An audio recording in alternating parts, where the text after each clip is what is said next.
ఇప్పుడు ప్రారంభమయ్యేది దేశంలోనే అతి పెద్ద ముఖాముఖి చర్చ. ఆప్కి అదాలత్. మీ రజత్ శర్మ.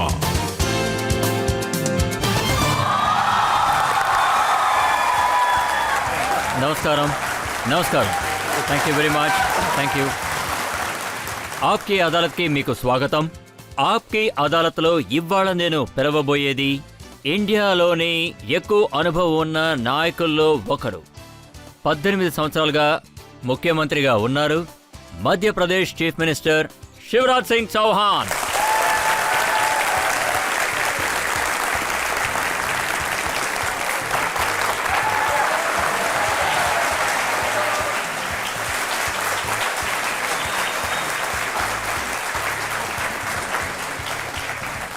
మీ చప్పట్లని కొనసాగించండి. ఇవాళ నేను ఆప్కి అదాలత్ జడ్జిని ఆహ్వానించబోతున్నాను. మన జడ్జ్ చాలా మంచివారు. ఒక ఫేమస్ డాక్టర్. దలైలామా నుంచి ప్రెసిడెంట్ ఆఫ్ ఇండియా వరకు 90,000 ప్రజలకి ఈయన సర్జరీ చేశారు. ఇండియాలో రోబోటిక్ సర్జరీలో pioneer. Please welcome doctor Pradeep Choubey.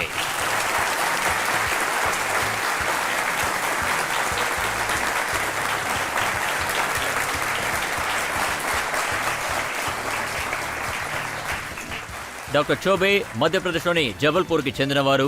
ఇవాళ ఆప్కి అదాలత్లో విచారణ మొదలు పెట్టడానికి ముందు మన స్పెషల్ జడ్జ్ గారిని ఈ కేసు మొదలు పెట్టడానికి మనం పర్మిషన్ అడుగుదాం. ఈ రోజు వాదోపవాదనలు కొనసాగించండి.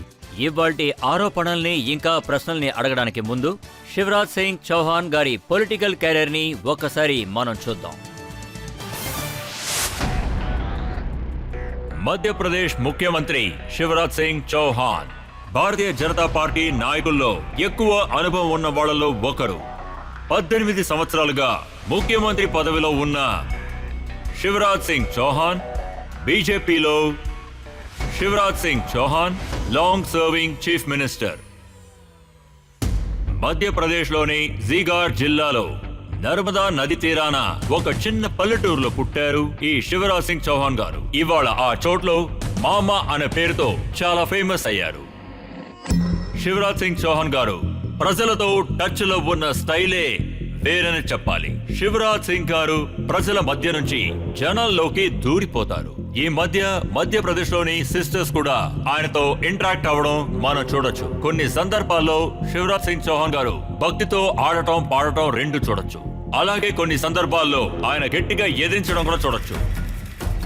శివరాజ్ సింగ్ చౌహాన్ ఆయన ఆధ్వర్యంలో బీజేపీ మధ్యప్రదేశ్ లో తరచూ 3 సార్లు అసెంబ్లీ ఎన్నికల్లో గెలిచారు. 2020లో శివరాజ్ సింగ్ గారు 4వ చీఫ్ మినిస్టర్ అయ్యారు.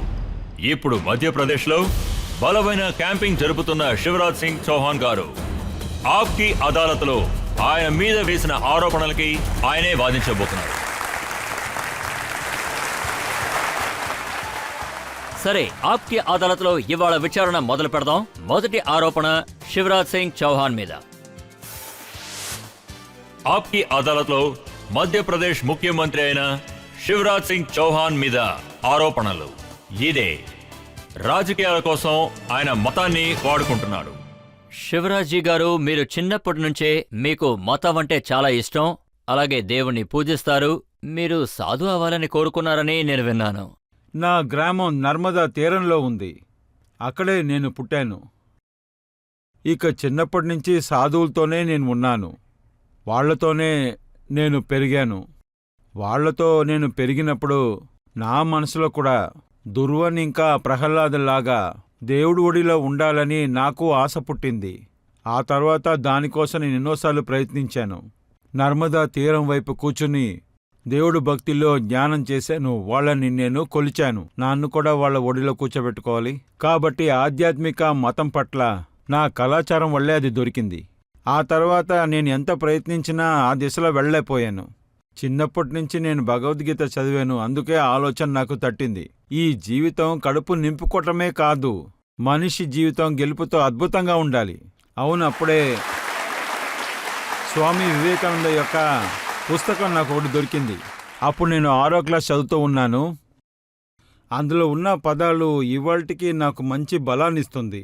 దాన్ని నేను మీకు షేర్ చేయాలనుకుంటున్నాను. స్వామీజీ ఏం చెప్తారంటే, మీరు చేతులు కాళ్ళు ఎముకలున్న బొమ్మ కాదు, మీరు దేవుళ్ళో ఒక భాగం. అమృతపుత్రుడు, మీరు అమరత్వంలో ఒక భాగం. అంతేకాకుండా అతను సర్వశక్తిమంతుడు. లోకంలో మీరు చేయలేని కార్యం అనేది ఏవీ లేదని. అందుకని నేను నిర్ణయించాను. నేను ఏదైనా చెయ్యాలని నిర్ణయించుకున్నాను, జీవితాన్ని గెలుపుగా అర్థంగా మార్చడానికి. నేను విన్నదేంటంటే మీరు ఇలాంటి ఒక పని చేశారు. 7వ తరగతి చదివేటప్పుడు మీరు నాయకుడు అవ్వాలని నిర్ణయించుకున్నారట. మీ తాతగారు మిమ్మల్ని బాగా కొట్టారట. మీరు విన్నది నిజమే. ఇంకా మీరు విన్నది చాలా లోతైనది సార్. యాక్చువల్లీ నా మనసులో ఏదో ఒకటి చెయ్యాలనే ఆశ వచ్చినప్పుడు మా ఇంట్లో కష్టపడుతున్న మా అన్నయ్య చెల్లెలు కూడా ఉన్నారు. అప్పుడంతా చిన్నపిల్లలు కూడా కష్టపడతారు. దాదాపు 50 సంవత్సరాల ముందు చెప్తున్నాను. వాళ్ళు కఠినంగా కష్టపడతారు, కానీ దానికి బదులు డబ్బులు మాత్రం ఇవ్వరు. కానీ ఒక గిన్నెలో ధాన్యాన్ని కొలత వేసి ఇస్తారు. గిన్నెలో సగాన్ని కొలతేసి ఇస్తారు. ఆ సమయంలో పొద్దున్నుంచి రాత్రి దాకా కష్టపడే వాళ్ళకి తక్కువనే అనిపించింది. నేను నా గ్రామం గుడిలో పని వాళ్ళని ఒకటిగా చేర్చాను. నాకు చిన్న వయసునందువల్ల కొంతమంది వచ్చారు, కొంతమంది రాలేదు. అప్పుడు నేనేం చెప్పానంటే, మీరు కష్టపడేదానికి ఇది చాలా తక్కువ అని. అప్పుడు నేనేం చేయాలని అడిగారు. మనం ఉద్యమం చేద్దాం, రైతులు పొలానికి పని చేయకుండా వెళ్తానికి. ఇప్పుడేమంటారు, జీతం పెంచుతారు, అలా జరుగుద్దని అడిగారు. అందరూ బాగా ప్రయత్నిస్తే ఖచ్చితంగా జరుగుతుందని చెప్పాను. మేమందరం కలిసి వెళ్దాం అనుకున్నాం. ఆ సమయంలో గ్రామంలో కరెంట్ లేదు. పెట్రోల్ మార్క్స్ అంటించాం. ఆ గ్యాస్ లైట్ ని ఒక అతను తల మీద పెట్టుకున్నాడు. నేను అతనితో నించుంటాను, మిగతా వాళ్ళందరూ నా వెనకాలే వస్తారు. ఆ తర్వాత మా డిమాండ్ 2.5 పైసలు కాదు, 5 పైసలు, లేకపోతే పని ఆపేసేవాళ్ళం. ఎప్పుడైతే ఆ గుంపు మా ఇంటి ముందు నించుందో మా మావయ్య లాఠీ తీసుకొచ్చి, రా 5 పైసలు నేనిస్తానని నన్ను కొట్టారు. ఆయన ఎప్పుడైతే లాఠీ తీశారో అప్పుడే అందరూ అక్కడి నుంచి పారిపోయారు. ఆ తర్వాత నేనొక్కనే ఇరుక్కున్నాను. ఆ తర్వాత నన్ను ఎలా ఉతికారేశారంటే నాకు ఇప్పుడు జ్ఞాపకం ఉంది. మేము కూడా మిమ్మల్ని చూస్తూనే ఉన్నాం. ఆ మతం మీద ఉన్న ప్రేమ మీకు అసలు ఏమాత్రం తగ్గలేదు. మీరు ఇంకా గుళ్ళు గోపురాలు తిరుగుతున్నారు, తర్వాత భజనలు చేస్తున్నారు. ఇంకా ఇండియా ఒక పాతకాలపు మనిషి దేశం అని తెలుసు. మన జీవితాలు, మన కళాచారం, మన పారంపర్యం గురించి అందరికీ తెలుసు. ఆ పారంపర్యాన్ని ముందుకు తీసుకెళ్లి మనం బాగా జీవించాలి. భయభక్తితో ఉండేది అది నా స్వభావంలోనే ఉంది, అది నా కళాచారంలో ఉంది. నాకు సమయం దొరికినప్పుడంతా నేను గుడికి వెళ్తాను. మీరు గుడికి వెళ్ళి భజనలు పాడి ఆ తర్వాత ఎలా మీరు దేవుడితో ఐక్యమైపోతున్నారు అన్న వీడియోస్ నా దగ్గర ఉన్నాయి. ఇప్పుడు మనం అవి చూద్దాం.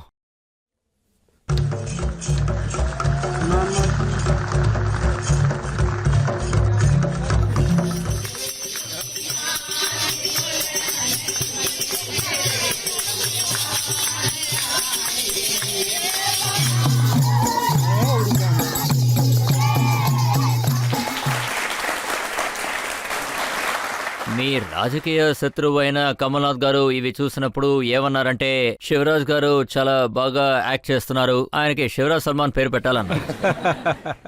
ఆ తర్వాత యాక్టింగ్ చేయడానికి మధ్యప్రదేశ్కి వెళితే ఆయనకి మంచి పేరు వస్తుంది అని చెప్పారు. రజిత్ సార్, దీనికి సమాధానం నేనివ్వలేదు, ప్రజలే ఇచ్చారు. అతని మాట చెప్పినప్పుడు కొంతమంది నాకు ఫోటోగ్రాఫ్ కూడా పంపించారు. నేను ఆ ఫొటోస్ని మీకు, ఈ ప్రజలకి చూపించాలనుకుంటున్నాను.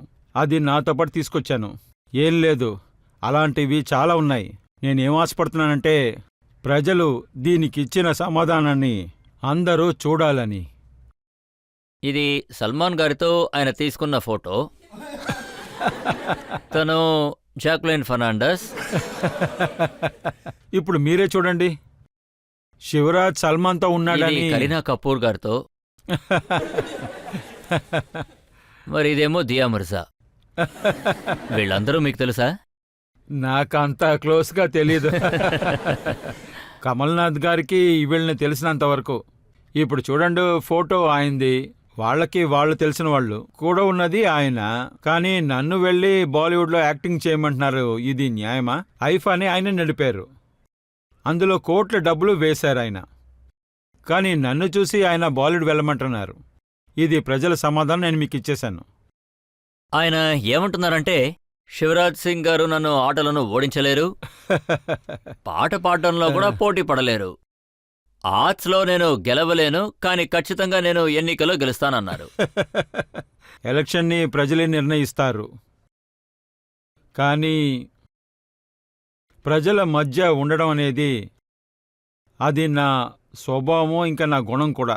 మేము ఆఫ్టర్ ఆల్ జనాలకి సహాయం చేస్తున్నాం అంతే. ఇంకా నేను దీన్ని ఎప్పుడూ చెప్తాను. మధ్యప్రదేశ్ అనేది నా గుడి.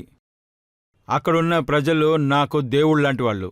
ఇంకా ఆ ప్రజల పూజారి శివరాజ్ సింగ్ చౌహాన్.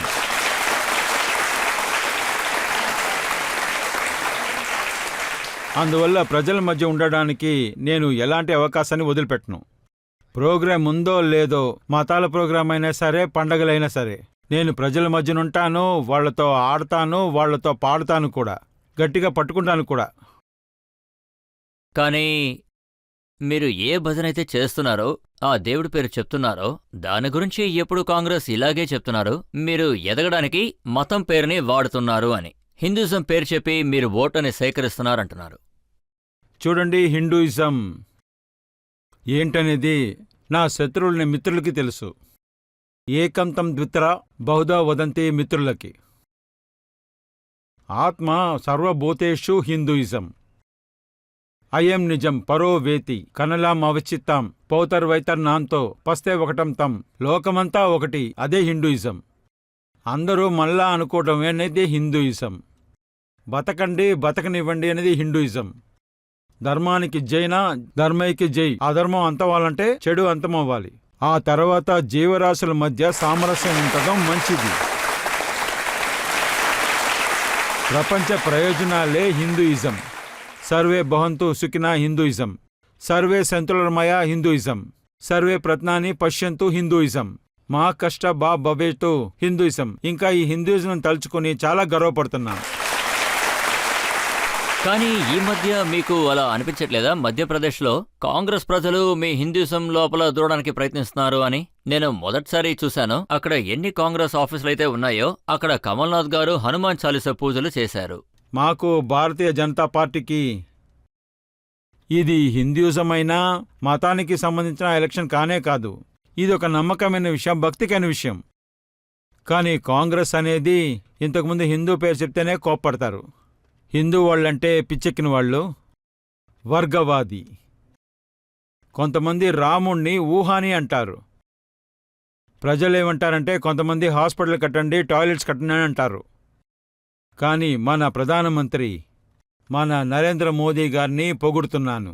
భారతదేశం యొక్క వారసత్వం, జీవన విధానం, పారంపర్యం, కళాచారం, రాముడు, కృష్ణుడు, శివుడు, ఆయన ఎలాంటి దారిని ఎంచుకున్నారంటే ఇప్పుడు వీళ్ళకేమనిపిస్తుందంటే వాళ్ళకి ఎలక్షన్లో ఏదీ పనికిరాదని. ఇప్పుడు వీళ్ళు ఎలక్షన్స్లో హిందూగా మారాలని ప్రయత్నిస్తున్నారు. ఎవరు రాముణ్ణి ఊహ అన్నారో వాళ్ళు తల నిండా విభూతి పెట్టుకున్నారు. శ్రీరామ్ జయరామ్ జై జై రామ్ అని అంటున్నారు. ఆ తర్వాత ఎంతమంది హనుమాన్ చాలీసా చేస్తున్నారు. హనుమాన్ చాలీసా చదివితే సంకటాలు అంతా పోతాయని. ఇప్పుడు వాళ్ళందరూ పెద్ద హనుమాన్ భక్తులు. ఆఫీస్లో హనుమంతుడికి పూజలు చేస్తున్నారు. ఇదొక అతిశయం. మోదీజీ గారు దేశం ఈ పక్క తిరుగుతానికి బలవంతంగా దాన్ని ఉంచారు. దానికి వాళ్ళేమంటున్నారంటే సిన్వాడాలో హనుమాన్ గారికి, బజరంగ్ బలి గారికి 110 అడుగులకి శిల్పాన్ని నిర్మించారు అని. జామ్ షామ్లీ అక్కడున్న చాలా పురాతనమైన గుడి. ఇంతకుముందు మేమే కట్టామని చెప్తున్నారు. దానికి నేనేం చెప్పానంటే రెడ్ ఫోర్ట్, కుతుబ్ మినార్ కూడా మీరే కట్టారని చెప్పాను. ఇప్పుడు సరిగ్గా కట్టింది కూడా మంచి విషయమే. వాళ్ళు అలా చేయడంలో తప్పు లేదు. కానీ మీరు చూశారంటే ఇది మతమో లేకపోతే నమ్మకమో కాదు. మీరు బయట చూపించడం కోసం ఆఫీసులో పూజ చేయటం. ఇది సుందరకాండమో చాలీసానో కాదు. ఇది కేవలం షో. ఎలక్షన్ కోసం ఇదంతా చేయకపోతే బాగుండదు అనుకుంటున్నారు. ఈ మధ్య సాధువులు తీసుకొచ్చి కథలు కూడా చెప్పిస్తున్నారు. అవును, నేను కూడా విన్నాను. బాబా బాగేశ్వర్, ధీరేంద్ర శాస్త్రి ఆయన కథని సిన్వాడలో చెప్పారు అని. ముందు వాళ్ళు, వాళ్ళ పార్టీ ప్రజలు ఏ సాధువుల్ని నకిలీ అని ఇంకా వేరే వేరే పేర్లు పెట్టుకుని పిలుస్తూ ఉన్నారు. ఇప్పుడు పని జరగలేదని అలాగా పిలుస్తూ ఉన్నారు. అప్పుడు వాళ్ళకి బజరంగ్ బలి ఆశీర్వాదం అయినా దొరుకుతుందా? చూడండి, బజరంగ్ బలిని ఎవరైతే ప్రార్థిస్తారో వాళ్ళకి ఖచ్చితంగా మంచి జరుగుతుంది. కానీ మీరు కూడా సరైన సమాధానమే చెప్పారు. సిన్వాడాలో ఆంజనేయుర్ విగ్రహాన్ని నిర్మిస్తానని చెప్పారు. ఇందులో తప్పుడు విషయం ఏముంది?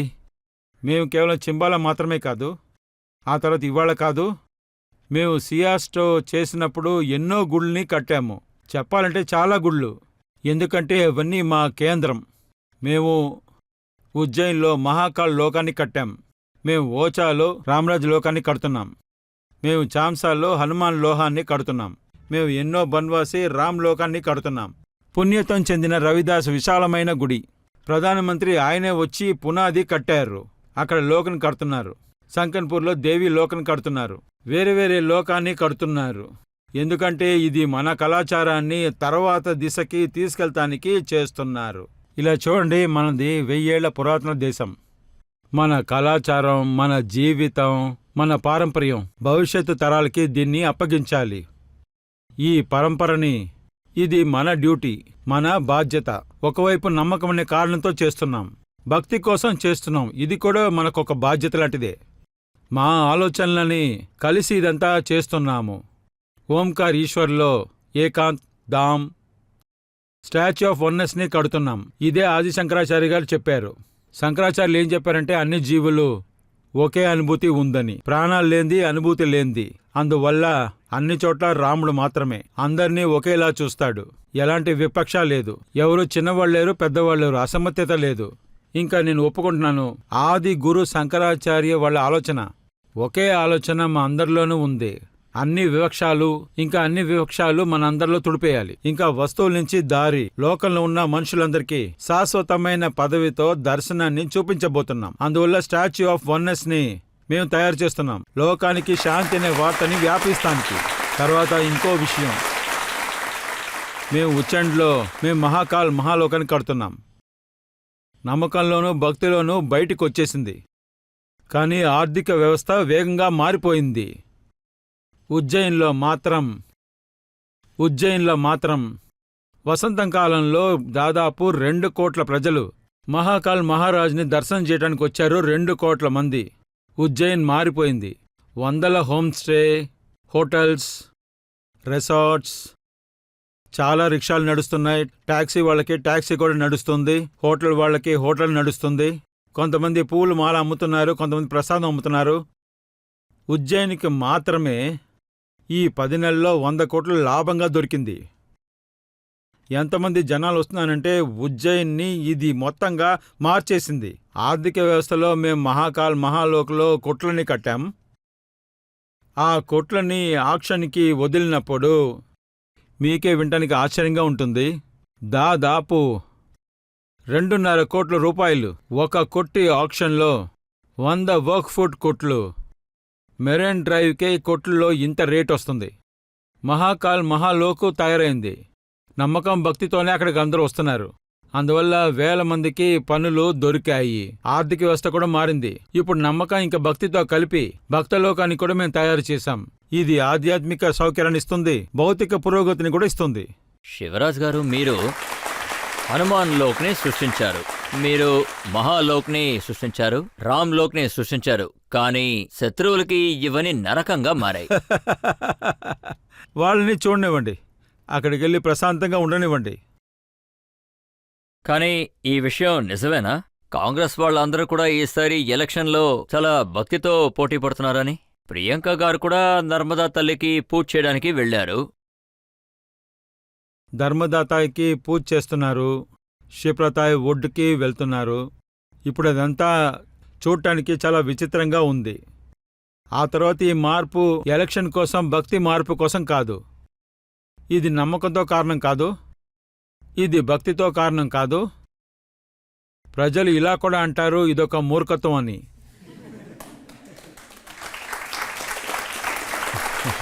మీలో ఎవరైనా ప్రశ్న అడగాలనుకుంటున్నారా? సార్, రీసెంట్గా మీ సాంగ్ వీడియో ఒకటి చూశాను.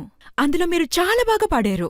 మా అందరి కోసం మీరు ఒక్కసారి ఆ పాట మా కోసం పాడి చూపరా ప్లీజ్? ఒకటి మాత్రం నిజం, నేను అప్పుడప్పుడు పాడతాను. మీరు అనుకున్నట్టు నేనేం బాగా పాడను. మాట్లాడి నా గొంతుకు పోయింది. కానీ ప్రజల మధ్య నేను పాడతాను, వాళ్ళు కూడా ప్రేమగా అంగీకరిస్తారు. ఇప్పుడు పాడాలా? ఇది పబ్లిక్ డిమాండ్, మీరు ఖచ్చితంగా పాడి తీరాలి. नदिया चले चले रे धारा, चंदा चले चले रे तारा, तुझको चलना होगा, तुझको चलना होगा, तुझको चलना होगा, तुझको चलना होगा.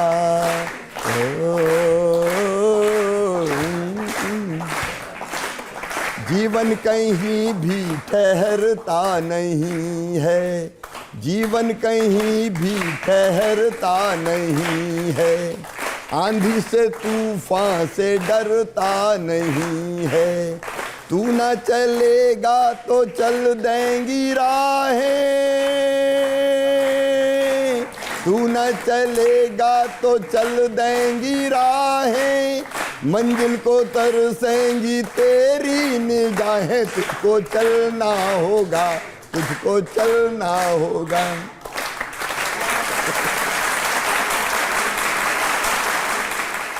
ధన్యవాదాలు శివరాజ్ గారు. ఇది ఎన్నికల సమయం, మీరు వెళ్ళక తప్పదు. నాతో ప్రజలు కూడా వస్తున్నారు. సరే, ఇప్పుడు ఒక చిన్న బ్రేక్ తీసుకుందాం. బ్రేక్ తర్వాత ఆప్కి అదాలత్లో శివరాజ్ సింగ్ చౌహాన్ గారి మీద ప్రశ్నలు కొనసాగుతాయి. కమల్నాథ్ చీఫ్ మినిస్టర్గా ఉన్నప్పుడు ఎప్పుడు చూసినా ఏడుస్తూ ఉంటారు. ఏం చేయాలి, నా దగ్గర డబ్బే లేదు, నేనేం చేయాలి, మావయ్య ఖజానా ఖాళీ చేశారు, మావయ్య ఔరంగజేబుగా మారిపోయారని. Welcome back. ఆప్కి అదాలత్లో ఇవాల్టి అతిథి మధ్యప్రదేశ్ చీఫ్ మినిస్టర్ శివరాజ్ సింగ్ చౌహాన్. ఆప్కి అదాలత్లో తర్వాత ఆరోపణ. ఆప్కి అదాలత్లో మధ్యప్రదేశ్ చీఫ్ మినిస్టర్ శివరాజ్ సింగ్ చౌహాన్ మీద తర్వాత ఆరోపణ. ఇప్పుడు ఈయన ఉచిత పథకాల్ని అనౌన్స్ చేస్తున్నారనే ఆరోపణ ఉంది. చౌహాన్ గారు, మీ మాట విన్న తర్వాత మీరు కూడా ఉచితంగా వస్తువుల్ని అలాగే డబ్బుని ఇస్తున్నారని తెలిసింది. మీరు ఏమన్నారంటే, ప్రధానమంత్రి గారు రైతులకి 6,000 రూపాయలు ఇస్తున్నారు, నేను ఇస్తానన్నారు.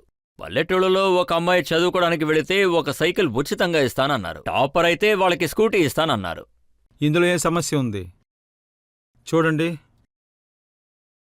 మేము ప్రజల జీవితాన్ని మార్చడానికి ప్రయత్నిస్తున్నాము. ఆ తర్వాత ప్రజల యొక్క అవసరాలని నెరవేర్చున్నాం. ముఖ్యంగా సహోదరులు, లేకపోతే కొడుకో కూతురో, లేక ఆర్థికంగా దెబ్బతిన్న వాళ్ళకి. ఒకవేళ నేను స్కూటీ ఇస్తే వాళ్ళకి నేను పురోగతి ఇస్తున్నానని అర్థం. ఒకవేళ తన కొడుకో కూతురో స్కూల్లో ఎక్కువ మార్కులు తీసుకున్నారంటే ఖచ్చితంగా వాళ్ళకి స్కూటీ ఇస్తాను. ఇప్పుడు ప్రజలు బాగా చదువుకుంటున్నారు, ముఖ్యంగా స్కూటీ తీసుకోవడానికి. మేము ఏం నిర్ణయించామంటే, ఎవరైనా 75% మార్కులు తీసుకున్నారంటే వాళ్ళకి మావయ్య ల్యాప్టాప్ కొనిస్తారని. ల్యాప్టాప్ చదువుకు ఉపయోగపడుతుంది. మేము ఏం నిర్ణయించామంటే, ఎవరైనా పేదవాళ్ళు ఉంటే వాళ్ళకి ఉండటానికి చోటు లేకుండా ఉండొచ్చు. వాళ్ళు పెద్దవాళ్ళు అవ్వచ్చు. తాతయ్య గారికి 4 కోడళ్ళు, వాళ్ళ పిల్లలు, అందరూ కుటుంబం పెద్ద అయిపోయింది. చిన్న ఇంట్లో ఉండటానికి చోటు ఉండదు. నేను వాళ్ళకి ఫ్రీగా ఫ్లాట్ ఇస్తానని చెప్పాను. ఈ భూమిలో పుట్టారంటే ఈ అర్హతన్నా వాళ్ళకు ఉండాలి కదా. ఉండటానికి చోటు ఉండాలి, ఖచ్చితంగా అది వాళ్ళ సొంతదై ఉండాలి. వాళ్ళే ఇల్లు కట్టుకుంటారు కదా. అంతమందికి మీరు ఎక్కడి నుంచి తీసుకొచ్చిస్తారు? మా దగ్గర అంత చోటు లేకపోతే మేము ఖచ్చితంగా కొనైనా ఇస్తాము. చూడండి, ఈ భూలోకంలో పేదవాళ్ళకి కూడా అర్హత ఉంది. ఈ గాలి, ఈ నీళ్లు, ఈ అడవి, ఈ స్థలం, ఇవన్నీ పేదవాళ్ళవే. వాళ్ళకి సరిసమానమైన అర్హత ఉంది. అందువల్లే నేను వాళ్ళ అర్హతని నేను తిరిగిస్తున్నాను. ఇది సమాజ న్యాయం. కానీ నేను ఒక విషయాన్ని చెప్పాలనుకుంటున్నాను. కేవలం ఎలక్షన్ టైంలో కాదు, ఈ పథకాన్ని తయారు చేశామంటే 2005 నుంచి మేము చాలా పథకాలని పెట్టడం ప్రారంభించాం. సైకిల్స్ని నేను స్టూడెంట్స్కి ఎందుకే ఇచ్చాను, ఇంతకుముందు ఆడపిల్లలకి ఇచ్చాను. ఎందుకంటే కాంగ్రెస్ టైంలో చదువు అనేది అసలు లేనే లేదు. అక్కడ స్కూల్స్ లేవు, ఉన్నవన్నీ చెట్టు కిందే ఉండేవి. తర్వాత చెప్పించే మాస్టర్కి 500 రూపాయలే జీతంగా ఇచ్చేవారు. శ్రీ దిగ్విజయ్ సింగ్ గారు దాన్నే ఇచ్చేవారు. ఆ టైంలో నేను ఆ స్కూల్కి వెళ్ళాను. అప్పుడు నేను మెంబర్ ఆఫ్ పార్లమెంట్. నేను కుర్రోడిని గంగా ఎక్కడి నుంచి వస్తుందని అడిగాను. వాడు విద్యాచలం చెప్పాడు. మాస్టర్ని పిలిపించాను. ఏం చెప్పిస్తున్నారు? గంగా హిమాలయం నుంచి వస్తుంది, వీడేమో విద్యాచలం అంటున్నాడు. 500కి విద్యాచలం నుంచే వస్తుందని చెప్పారు. అంత దారుణమైన పరిస్థితి. ఆ టైంలో నేను సీఎం అయినప్పుడు high school, higher secondary school, ముఖ్యంగా ఆడపిల్లల్ని ఎవరు చదవటానికి పంపించరు. నేనేం చెప్పాను, అమ్మాయిలు నడిచి వెళ్లరు, నేను సైకిల్ ఇస్తాను, ఖచ్చితంగా అమ్మాయిలు సైకిల్లోనే వెళ్తారన్నాను. నేను సైకిల్ ఇచ్చాను. ఆ తర్వాత మగపిల్లల్ని అమ్మాయిలు కోప్పడ్డారు. మావయ్య, ఆడపిల్లలు సైకిల్లో వెళ్తున్నారు, మేము నడిచి వెళ్తున్నామన్నారు. అందువల్ల మగపిల్లలు కూడా సైకిల్ కొనిచ్చాను. ఇప్పుడు ఆ ప్రయాణం స్కూటీ దాకా వచ్చింది. కానీ ఇప్పుడు అత్తమామలు చాలా కోపంగా ఉన్నారని విన్నాను. ఎందుకంటే సిస్టర్స్కి ఇచ్చేశారు, కూతురికి కొడుకు ఇచ్చేశారు, ఇంకా వీళ్ళు మాత్రమే మిగిలిన్నారు. ప్రధానమంత్రి గారు ఇచ్చే ఈ 6,000 రూపాయలు వాళ్లకే ఇస్తున్నాం. ప్రధానమంత్రి ఇచ్చే డబ్బుతో పాటు ఇంకో 1,000 రూపాయలు వేసి నెల నెల రైతుకి మేము ఇస్తూనే ఉన్నాము.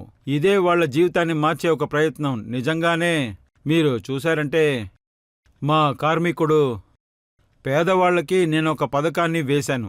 దాన్ని తయారు చేయడానికి కారణం ప్రజలు చాలా కష్టపడటం చూసి. నేను చిన్నప్పటి నుంచి నా గ్రామంలో చూసేవాణ్ణి. అబ్బాయి అమ్మాయి ఇద్దరిలోనూ విపక్ష చూసేవారు. అబ్బాయి పుడితే స్వాగతిస్తారు, సంతోషాన్ని పండగ చేసుకుంటారు, అలాగే లడ్డంతా ఇస్తారు, పొగడ్తలంతా చెప్తారు. ఒకవేళ అమ్మాయి పుడితే తల్లి మొహం వాడిపోతుంది. అమ్మాయి పుడితే సమస్య వచ్చినట్టు. ఇది చూసిన తర్వాత నా మనసు చాలా కష్టపడింది. ఆడా మగ సరిసమానమని ఎప్పుడు అనుకుంటారని నాకు అనిపించింది. నేను గ్రామంలో ఆడదాన్ని కష్టాన్ని చూశాను. భర్త ఆడవాళ్ళని చిన్న చిన్న విషయాలకి తిడతారు, కొన్ని సమయాల్లో కొడతారు కూడా. నేను దెబ్బలు తినే అమ్మాయిల్ని మిగతా వాళ్ళ ఇంట్లోకి వెళ్ళి కాపాడండి అని అడగడం నేను చూశాను. అప్పుడు మనసు కష్టంగా ఉండింది. ఆడ మగ సరిసమానమని ఎప్పుడు అనుకుంటారు. ఆ తర్వాత ఆడవాళ్ళ కష్టాన్ని చూసి నేనేం చెప్పాలనుకున్నా రజిత్ సార్, నా మనసులో ఈ ఆలోచన వచ్చింది. అమ్మాయిల్ని ఎన్ని రోజులు ఈ లోకంలోనికి రానివ్వకుండా ఆపుతారో అంతవరకు వీళ్ళకే భారం ఉంటుంది. ఆడవాళ్ళని ఒక వరంగా అనుకోవాలి. అందువల్లే నా మనసులో. కానీ శివరాజ్ గారు, 18 ఏళ్ల తర్వాతే మీకు ఆడవాళ్ళు గుర్తుకొచ్చారా? 18 ఏళ్లుగా మీరు చీఫ్ మినిస్టర్ గా ఉన్నారు. ఇప్పుడు ఎన్నికల సమయంలో మీరు వాళ్ళ అకౌంట్లో 1000 రూపాయలు లేదు వేస్తున్నారు. లేదు, ఇప్పుడు నేను చెప్పే ఈ పథకం, ఇప్పుడు నేను వేసిన ఈ పథకం 2006లోనే వేసింది. నేను దాని గురించే చెప్తున్నాను. నేను సీఎం అయిన తర్వాత నేను వేసిన మొదటి పథకం, మధ్యప్రదేశ్ భూమిలో అమ్మాయిల్ని భారంగా ఉండనివ్వం. అమ్మాయిల్ని వరంగా మారుస్తాం. తను ఎలా వరంగా మారుతుంది? మధ్యప్రదేశ్లో సెక్స్ రేషియోలో ప్రాబ్లం అయిపోయింది. 1000 మగపిల్లలకి 9012 ఆడపిల్లలే ఉన్నారు. ఒక చోట నేను చెప్పాను, అమ్మాయిల్ని రానివ్వండి అని. అమ్మాయిలు లేకపోతే ఈ లోకం లేదు. కానీ వాళ్ళు ఏమన్నారంటే, ఆయన అమ్మాయిల గురించి గొప్పగా మాట్లాడుతున్నారు, వస్తే పెరిగితే పెళ్లికి వరదక్షిణ ఇవ్వాలి, మీరా ఇస్తారని అడిగారు. అప్పుడు నాకేమనిపించిందంటే, మాట్లాడితే మాత్రం చాలదని. అప్పుడు నేను నిర్ణయించుకున్నాను అమ్మాయిలు భారంగా ఉండరని. నేను వేసిన మొదటి పథకం సీఎం కన్యాదాన పథకం. అందులో నిర్ణయించాను, ఒక పేదవాడి అమ్మాయి పెళ్లి మేమే చేస్తాం, ప్రభుత్వమే చేస్తా ఉన్నాం, తల్లిదండ్రులకి భారంగా ఉండకూడదని. ఇంకా రెండో పథకాన్ని గురించి చెప్పడానికి నాకు గర్వంగా ఉంది. నేను లార్డ్లీ లక్ష్మి పథకాన్ని నేనే తయారు చేశానని ఎప్పుడూ చెప్తాను. మా ఊర్లో అమ్మాయి పుడితే లక్ష్మిలా ఉంటుందని. ప్రారంభంలో నవ్వారు, ఇదంతా సాధ్యం కాదన్నారు. కానీ నేను సాధ్యం చేసి చూపిస్తానన్నాను. అమ్మాయి పుట్టిన వెంటనే తన పేరులో ఎంత డబ్బుని డిపాజిట్ చెయ్యాలి, అప్పుడు ఆ టైంలో తనకి 1,00,000 రూపాయలు దొరుకుతుంది. అప్పుడు మేము నిర్ణయించుకున్నాం, అమ్మాయి పుడితే 30,000 రూపాయలు 2 అమ్మాయిల వరకు తల్లిదండ్రుల అకౌంట్లో మేము డిపాజిట్ చేస్తాం. తర్వాత దాన్ని చదువులో చేర్చాను. తను 5వ పాస్ అయ్యి 6వదికి వెళ్తే 2,000 రూపాయలు, 8 పాస్ అయ్యి 9కి వెళ్తే 4,000 రూపాయలు, 11వ క్లాస్కి వెళ్తే 6,000 రూపాయలు, 12వ క్లాస్కి వెళ్తే 6,000 రూపాయలు, కాలేజీకి వెళ్తే 12,500, పాస్ అవుట్ చేస్తే 12,500. తర్వాత మెడికల్ ఇంజనీరింగ్ సీట్లు కూడా లార్డ్లీ లక్ష్మి ఆడవాళ్ళకి దాన్ని సులభంగా చేశాను. ఇది చెప్పడానికి చాలా గర్వంగా ఉంది. మధ్యప్రదేశ్లో 45 లక్షల మంది లార్డ్లీ లక్ష్మీలు ఉన్నారు, దాదాపు 46 లక్షలు. దీని ఇంపాక్ట్ మీరు సరిగ్గా చూశారంటే, 1000 మగవాళ్లకి 9,012 మంది ఆడవాళ్లే ఉన్నారు. ఇప్పుడు 956 మంది అమ్మాయిలు 1000 అబ్బాయిలకి సమానంగా పుడుతున్నారు. ఆడవాళ్ల భారం అనేదే లేదు, ఆడవాళ్ళంటే వరం. ఆ తర్వాత 2006లో చెల్లెళ్ళ కష్టాలని దుఃఖాలని చూసి మేము మొదటి పథకాన్ని తయారు చేసాం. ఎందుకంటే నా గ్రామాలను చూశాను. కష్టపడే ఆడవాళ్లు ప్రసవానికి 2 రోజుల ముందు దాకా పనిచేసేవారు. అది నాకు కష్టంగా ఉండింది, బాధగా ఉండింది. ఆ తర్వాత బిడ్డను కన్న తర్వాత 1 వారం కూడా విశ్రాంతి తీసుకోలేరు. పిల్లల్ని ఇంట్లో వదిలేసి వెళ్ళిపోయేవారు. లేకపోతే పొలాల్లో పెట్టి రోజంతా కష్టపడతారు. పిల్లలకి సరైన పాలు కూడా ఇవ్వలేరు. అప్పుడు నేను నిర్ణయించుకున్నాను, ప్రసవానికి ముందు ఆడవాళ్లకి 4,000 రూపాయలు ఇచ్చే తీరాలని. ఎందుకంటే మంచి పోషణున్న భోజనం తినటానికి వాళ్ళ ఆరోగ్యం కూడా బాగుండాలి. ఆ తర్వాత కడుపులో పుట్టే బిడ్డ ఆరోగ్యం కూడా బాగుండాలని దానికోసమే. ప్రసవం తర్వాత 12,000 రూపాయలు ఇస్తాం. ఆ తర్వాత ఒక 2 నెలలైనా వాళ్ళు విశ్రాంతి తీసుకోవాలి కదా. దాదాపు తల్లి ప్రేమతో పాటు వాళ్ళు తన బిడ్డకి పాలన్నా ఇవ్వగలదు. ఆ తర్వాత విశ్రాంతి తీసుకునే అవకాశం కూడా దొరుకుతుంది. ఇవాళ చెప్తానికి బాధ్యతగా అనుకుంటున్నాను రజత్ సార్. మధ్యప్రదేశ్లో ఆడపిల్లల్ని గర్భంలో చంపరు, కానీ ఇంతకు ముందు అలా చేస్తూ ఉండేవారు. ఒకవేళ అది ఆడపిల్లని తెలిస్తే గర్భంలోనే చంపేసేవారు. వాళ్ళని పుట్టనివ్వరు. తక్కువగా అమ్మాయిలు ఎందుకు పుడుతున్నారు? దేవుడు వేరుగా చూడలేదు, మనిషే చూస్తున్నాడు. అందుకే మేము ఈ పథకాన్ని పెట్టాం. లార్డ్లీ లక్ష్మి నుంచి లార్డ్లీ చెల్లెల దాకా మా ప్రయాణం మొదలైంది.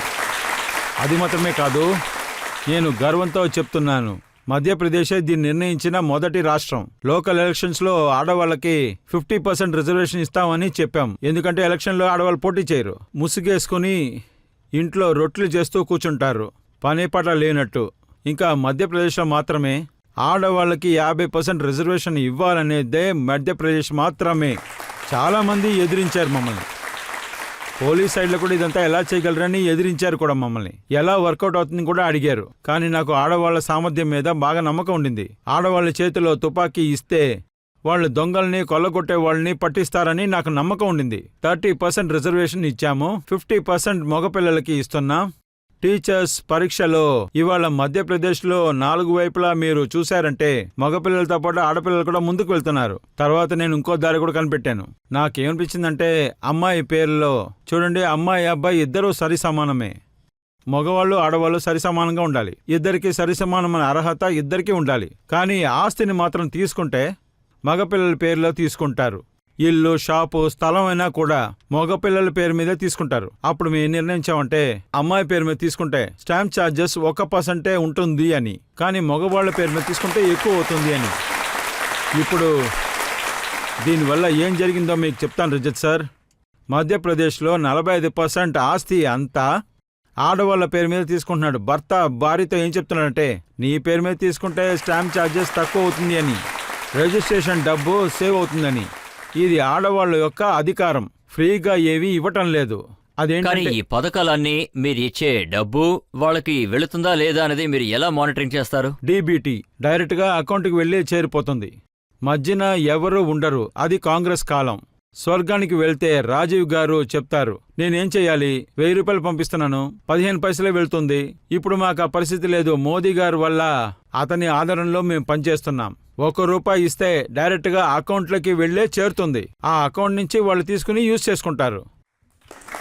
శివరాజ్ గారు, మీ అల్లుళ్ళు ఏమంటున్నారంటే ఆడవాళ్ళ అకౌంట్కి నెల నెల 1000 రూపాయలు పడిపోతున్నాయి, దాన్ని మీరు 3000 చేయబోతున్నారని చెప్తున్నారు. కానీ మగవాళ్ళకేం దొరకట్లేదే? ఇది 1000 రూపాయలు లార్డ్లీ సహోదరులకే వెళ్ళి చేరుతుంది. ఆ తర్వాత ఆడవాళ్ళకి లార్డ్లీ లక్ష్మి పథకం ఉంది. మగవాళ్ళకి ఎలాంటి ఇబ్బంది మేము పెట్టం కూడా. చూడండి, మేము సైకిల్ ఇస్తున్నాం, పుస్తకాలు ఇస్తున్నాం. మేధావి విద్యా పథకాన్ని మేము పెట్టాము. సీఎం మేధావి విద్యార్థి పథకం. ఆ పథకంలో ఏం నిర్ణయించామంటే మన పిల్లలు ఏ జాతి ఏ సమూహానికి చెందినా సరే, నేను పిల్లల్ని జాతి పైనే పెట్టాను. పిల్లల్లో ఏ విపక్ష ఉంది? అందరి పిల్లలకి వాళ్ళు ఏ జాతి అయినా సరే, ఒకవేళ వాళ్ళు తెలివైన వాళ్ళు అయింటే ఆ తర్వాత 12వ క్లాసులో వాళ్ళు 75% మార్కులు తీసుకుంటే అప్పుడు మేము వాళ్ళకి మెడికల్ లేకపోతే ఇంజనీరింగ్ సీట్ 8 లక్షల ఖర్చు అయినా సరే పర్వాలేదు, దాన్ని మేం చూసుకుంటాం. ప్రైవేట్ మెడికల్ కాలేజ్ అయినా సరే, ప్రైవేట్ మెడికల్ కాలేజీకి సంవత్సరానికి 8 నుంచి 10 లక్షలు ఖర్చు అవుతుంది. పేదవాళ్ళ పిల్లలు కట్టలేరు, రైతు బిడ్డలు కూడా కట్టలేరు. నేను చెప్పాను, మీరు బాధపడద్దు సహోదరులారా, దిగులు పడద్దు, మీ ఫీజుని తల్లిదండ్రులు కట్టరు, ఈ మావయ్య కడతాడు, కట్టి కూడా చూపించాను. ఇప్పుడు మేము ముందుకు సాగుకుంటూ వెళ్తున్నాం. ఆ తర్వాత ఈ పిల్లల్ని ఇంకా పైకి ఎదుగుతానికి మేము ఇంకో పథకాన్ని తీసుకొచ్చాం. నేర్చుకోండి, సంపాదించండి. ఇదే ఆ పథకం. ఎన్నో రాజకీయ పార్టీలు నోటుకొచ్చినట్టు వాగ్దానాలు ఇస్తారు, మేము అందరికీ పనులిస్తామని. ఒక పక్షి తన పిల్లలకి గూడివ్వదు, అది తన పిల్లలకి రెక్కలే ఇస్తుంది. ఎందుకంటే అది చాలా దూరం ఎగరడానికి. ఈ పనులంటే గూడు. తర్వాత అన్యాయం అనౌన్స్ చేసిన తర్వాత ఎన్ని బ్యారియర్స్ ఉంటాయంటే అది ప్రజలకు దొరికే నంబర్స్ తక్కువగా ఉంటుంది. ఆ తర్వాత పని చేయకుండా ఎవరూ ఉండరు. మేమేం నిర్ణయించుకున్నాం అంటే మధ్యప్రదేశ్లో ఉన్న పిల్లలకి పని నేర్పించాలి అని, స్కిల్డ్గా వాళ్ళు మార్చాలని. వాళ్ళు వేరే వేరే కంపెనీస్లో పనులని నేర్చుకుంటారు. ఆ తర్వాత వాళ్ళు పని నేర్చుకున్న తర్వాత వాళ్ళకి 8,000 నుంచి 10,000 దాకా జీతం ఇస్తారు. అది కూడా పని నేర్చుకున్న తర్వాత వాళ్ళకి పర్మనెంట్ జాబ్ దొరుకుతుంది. 1,00,000 గవర్నమెంట్ జాబ్స్ దొరకడానికి మేము సిద్ధం చేస్తున్నాం. ఈ సంవత్సరంలో దాన్ని మేము నెరవేరుస్తాం. ఆ తర్వాత నెల నెల సేల్స్ ఎంప్లాయ్మెంట్కి లోన్, ఇంట్రెస్ట్ సబ్సిడీ కూడా మేము ఇస్తున్నాము. దానికి గ్యారంటీ కూడా నేనుగా ఉన్నాను. అది మేము పిల్లలకి ఇప్పిస్తున్నాం. అందువల్ల మగపిల్లలు కూడా అన్యాయం జరగట్లేదు. పిల్లలు కూడా నాకు ప్రాణమే, వాళ్ళని నాతో పాటు తీసుకెళ్తాను. కానీ కాంగ్రెస్ వాళ్ళకు మాత్రం మీరు చాలా అన్యాయం చేస్తున్నారు. కాంగ్రెస్ వాళ్ళు ఏం చెప్తున్నారంటే మేము గ్యారంటీ ఇచ్చాం, వాళ్ళు మా ఐడియాని కాపీ చేశారు అని. మేము ఆడవాళ్ళకి నెల నెల 1,500 ఇస్తామని చెప్పాం, కానీ ఆయన 1000 రూపాయలు ఇచ్చారు.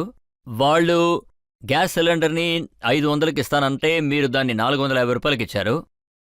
ఇప్పుడు 2017లో 1000 రూపాయలు. ఈ స్కీమ్ ఎప్పుడు ప్రారంభించారో చెప్తాను.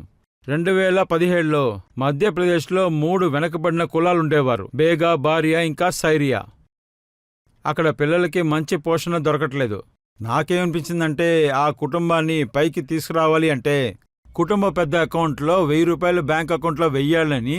ఎందుకంటే చెల్లెల్లో లేకపోతే ఆడపిల్లలో డబ్బుని తప్పుగా ఉపయోగించరు. ఎందుకంటే ఆ డబ్బు దొరికిందంటే పిల్లలకే వాళ్ళు ఉపయోగిస్తారు. అందువల్లే మేము 1000 రూపాయలు వేయడం ప్రారంభించాం. ఆ తర్వాత మేము ఇంపాక్ట్ అసెస్మెంట్ చేసినప్పుడు ఇది తెలిస్తే మీరు ఆశ్చర్యపోతారు. పిల్లలు పెంచడంలో ఎక్కువ అవడం ప్రారంభమైంది. తల్లికి 1000 రూపాయలు దొరికితే పిల్లలకి దాంతో పాలు కొనేవారు, పళ్ళు కొన్నారు, పప్పు కొనేవారు, పిల్లలకి బట్టలు కొనేవారు. పిల్లల పెరుగుదల ఇలా మారిపోయింది. వాళ్ళకి ధైర్యం కూడా పెరిగింది. ఆ తర్వాత నాకేమనిపించిందంటే పేద ఆడపిల్లలకి అందరికీ 1000 రూపాయలు వెళ్ళి చేరాలని. అది ఎలక్షన్ కోసం చేయలేదు.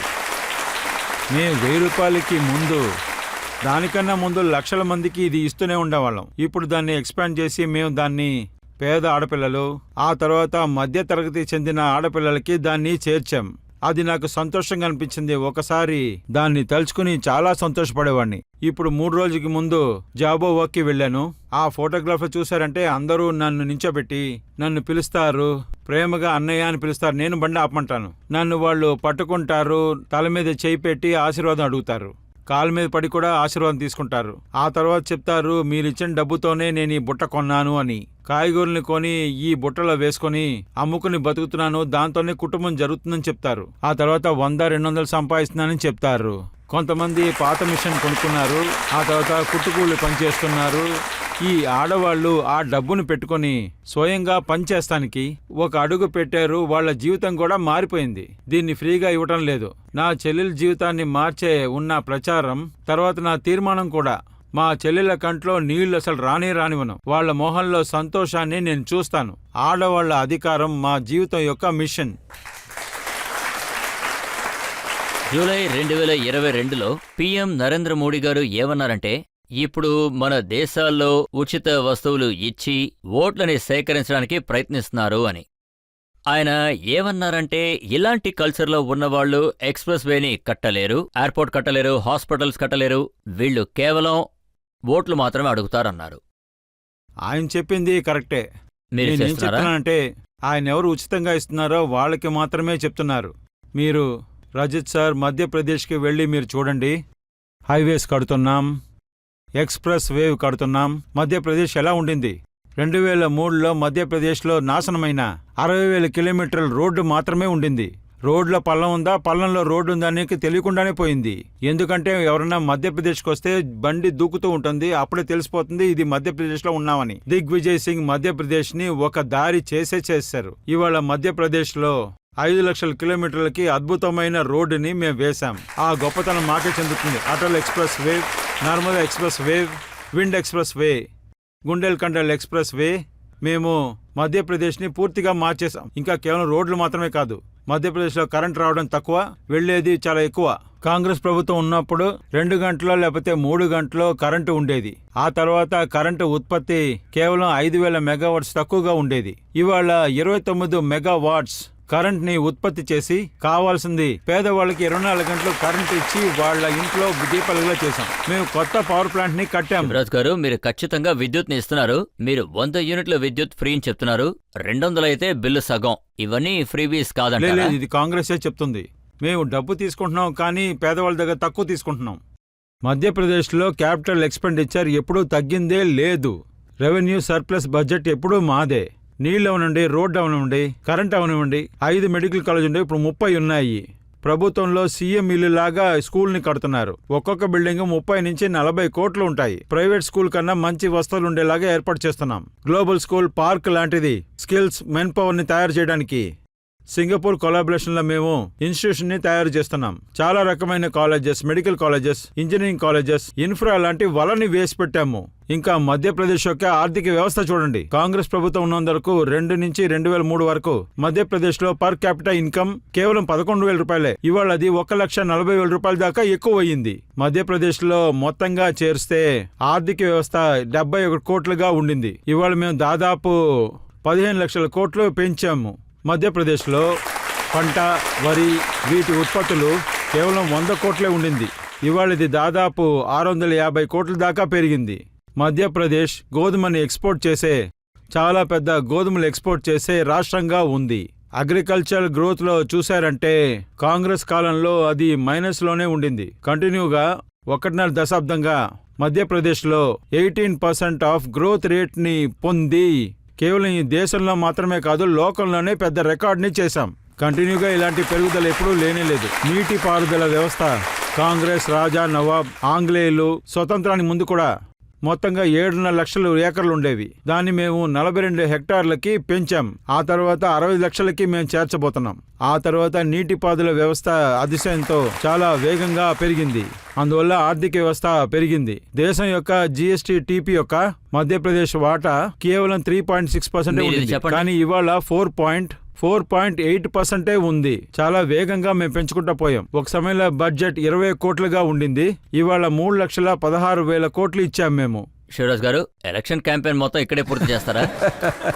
నేను దీన్ని ఇందుకోసమే చెప్పాను, ఇది ప్రీవియస్ కాదు, క్యాపిటల్ మీరు ఎక్స్పెండిచర్. దీనికి సమాధానం చెప్పండి, నేను మీకు ఫిగర్స్ ఇస్తాను. మీరు ఆడవాళ్ళకి నెల 1,000 రూపాయలు ఇచ్చారంటే దానికి అయ్యే ఖర్చు 18,000 కోట్లు. నెలకి 3,000 రూపాయలు వేశారంటే 54,000 కోట్ల రూపాయలు ఖర్చు అవుతుంది. అంత డబ్బు ఎక్కడి నుంచి వస్తుంది? చూడండి, ఇప్పటికీ మా బడ్జెట్ 3,24,000 కోట్లు.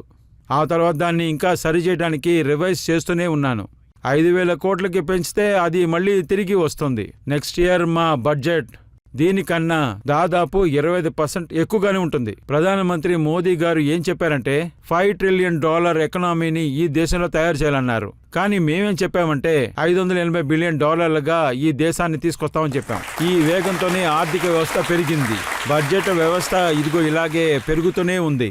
డబ్బు ఎక్కువగానే వస్తుంది, ఎందుకంటే ఆర్థిక వ్యవస్థ పెరుగుతూనే పోతుంది. ఈవీఎస్ వస్తుంది. మేము ఇప్పుడు గ్లోబల్ మొదటి సంవత్సర ప్రణాళిక చేశాం. ఆ సమయంలో 15 లక్షలు 42,580 కోట్లు పెట్టుబడి ప్రణాళిక వచ్చింది. దాన్ని మేము వేగంగా ఇక్కడ దించుతున్నాం. ఈ చోట్ల ఐటీ కంపెనీస్ వస్తున్నాయి. ఈ చోట్ల టెక్స్టైల్ ఇండస్ట్రీస్ కూడా వస్తున్నాయి. ఈ చోట్ల ఆటోమొబైల్ ఇండస్ట్రీస్ కూడా వస్తున్నాయి. ఆర్థిక అభివృద్ధి ఇంకా వేగంగా పెరుగుతుంది. మనం పేదవాళ్ళగా ఉండిపోయేది లేదు, కాలం మారిపోతుంది. మన అండర్ డెవలప్మెంట్ కంట్రీస్ ఆ కాలంలో, ఇప్పుడు అలా లేదు. డెవలపింగ్ కంట్రీగా వేగంగా మారిపోతూ వెళ్తున్నాం. అంత డబ్బు ఏర్పాటు చేస్తున్నాం. అలా అయితే మధ్యప్రదేశ్లో బిడ్డ పుడితే అది పుట్టిన దగ్గర నుంచి చనిపోయేంత వరకు ఖర్చులు మొత్తం ప్రభుత్వం వహిస్తుంది. ఆ బిడ్డకి చదువు ప్రభుత్వం అందిస్తుంది, వైద్యం, ఆహారం ప్రభుత్వం చూసుకుంటుందంటారా? నేరుగా వెళ్ళి మీరు పేదవాళ్ళని, మధ్యతరగతి వాళ్ళని చూడండి. ఇది ప్రభుత్వం డ్యూటీ. ఎడ్యుకేషన్, చదువు ఇస్తుంది. ఒకవేళ ఎవరి దగ్గర డబ్బు లేదంటే చదువు అనేది వాళ్ళ దగ్గర లేదు. ప్రాచీన కాలంలో ఇండియాలో ఫ్రీ ఎడ్యుకేషన్ ఉండేది. దేవుడు శ్రీకృష్ణుడు, సుధామ, సందీప్ నిపుణి ఆశ్రమానికి వెళ్లారు. సందీప్ నిపుణి ఫీజు తీసుకోలేదు. చదువు ఖర్చుని ఈ సమాజమే అంగీకరించింది. పేదవాళ్లకి నేను 8 లక్షలు చెప్పాను. 8 లక్షల దాకా వాళ్ళకి ఇవ్వడం అనేది మన ధర్మం అయిపోయింది. మన పిల్లల దగ్గర డబ్బులు లేకపోతే వాళ్ళని అలాగా వదిలేయలేం కదా. ఆ తర్వాత వాళ్ళు ఇలాగే ఆలోచిస్తారు, నా దగ్గర డబ్బుంటే, మా నాన్న దగ్గర డబ్బుంటే నేను పైకొచ్చేవాడినని. నేను పిల్లల కళని ఎప్పటికీ చావనివ్వను. చూడండి, దీనివల్లే కమల్నాథ్ గారు ఈ మధ్య ఏమంటున్నారంటే, శివరాజ్ సింగ్ గారు ఎక్కడికి వెళ్ళినా పాకెట్లో కొబ్బరికాయ పెట్టుకెళ్తున్నారు, వెళ్లే చోటంతా దాన్ని పాతేస్తున్నారు అంటున్నారు. చూడండి, ఎవరు కష్టపడతారో వాళ్లే చేస్తారు. మేము పునాది మాత్రం వేయలేదు. ఆ తర్వాత అన్ని పనులని మేము చేయిస్తున్నాం. వీరులు మాత్రమే ప్రకటిస్తారని చెప్తారు, పిరికి వాళ్ళు ప్రకటించారని చెప్తారు. మేము ప్రకటిస్తాము, ఇంకా దాన్ని నెరవేరుస్తాం కూడా. కమల్నాథ్ గారు సీఎంగా ఉన్నప్పుడు ఎప్పుడూ ఏడుస్తూనే ఉంటారు. నేను ఏం చెయ్యాలి, నా దగ్గర డబ్బు లేదు, ఏం చెయ్యాలి, నా దగ్గర డబ్బు లేదు, మావయ్య ఖజానా ఖాళీ చేసి వెళ్ళిపోయారు, ఔరంగజేబ్ అయిపోయారని. నేను ఎప్పుడు డబ్బు లేదని చెప్పను, ఎందుకంటే నా దగ్గర డబ్బు బోల్డంత ఉంది. అభివృద్ధి పనులకు తక్కువ లేదు, ప్రజలు మంచేస్తానికి కూడా తక్కువ లేదు. మీరు చాలా మంచి విషయం చెప్పారు. ఇప్పుడు మనం ఒక బ్రేక్ తీసుకుందాం. బ్రేక్ తర్వాత ఆప్కే అదాలత్లో శివరాజ్ సింగ్ చౌహాన్ గారి మీద కేసుని మనం కొనసాగిద్దాం. అందరూ ప్రయత్నించారు అది ప్రజల్ని ఇబ్బంది పెడతానికి, బీజేపీ వాళ్ళని నొక్కేయడానికి కోసం. అప్పుడు నేను చెప్పాను, నేను సీఎం కాపోవచ్చు కానీ ఇంకా టైగర్ ప్రాణాలతో ఉంది అని.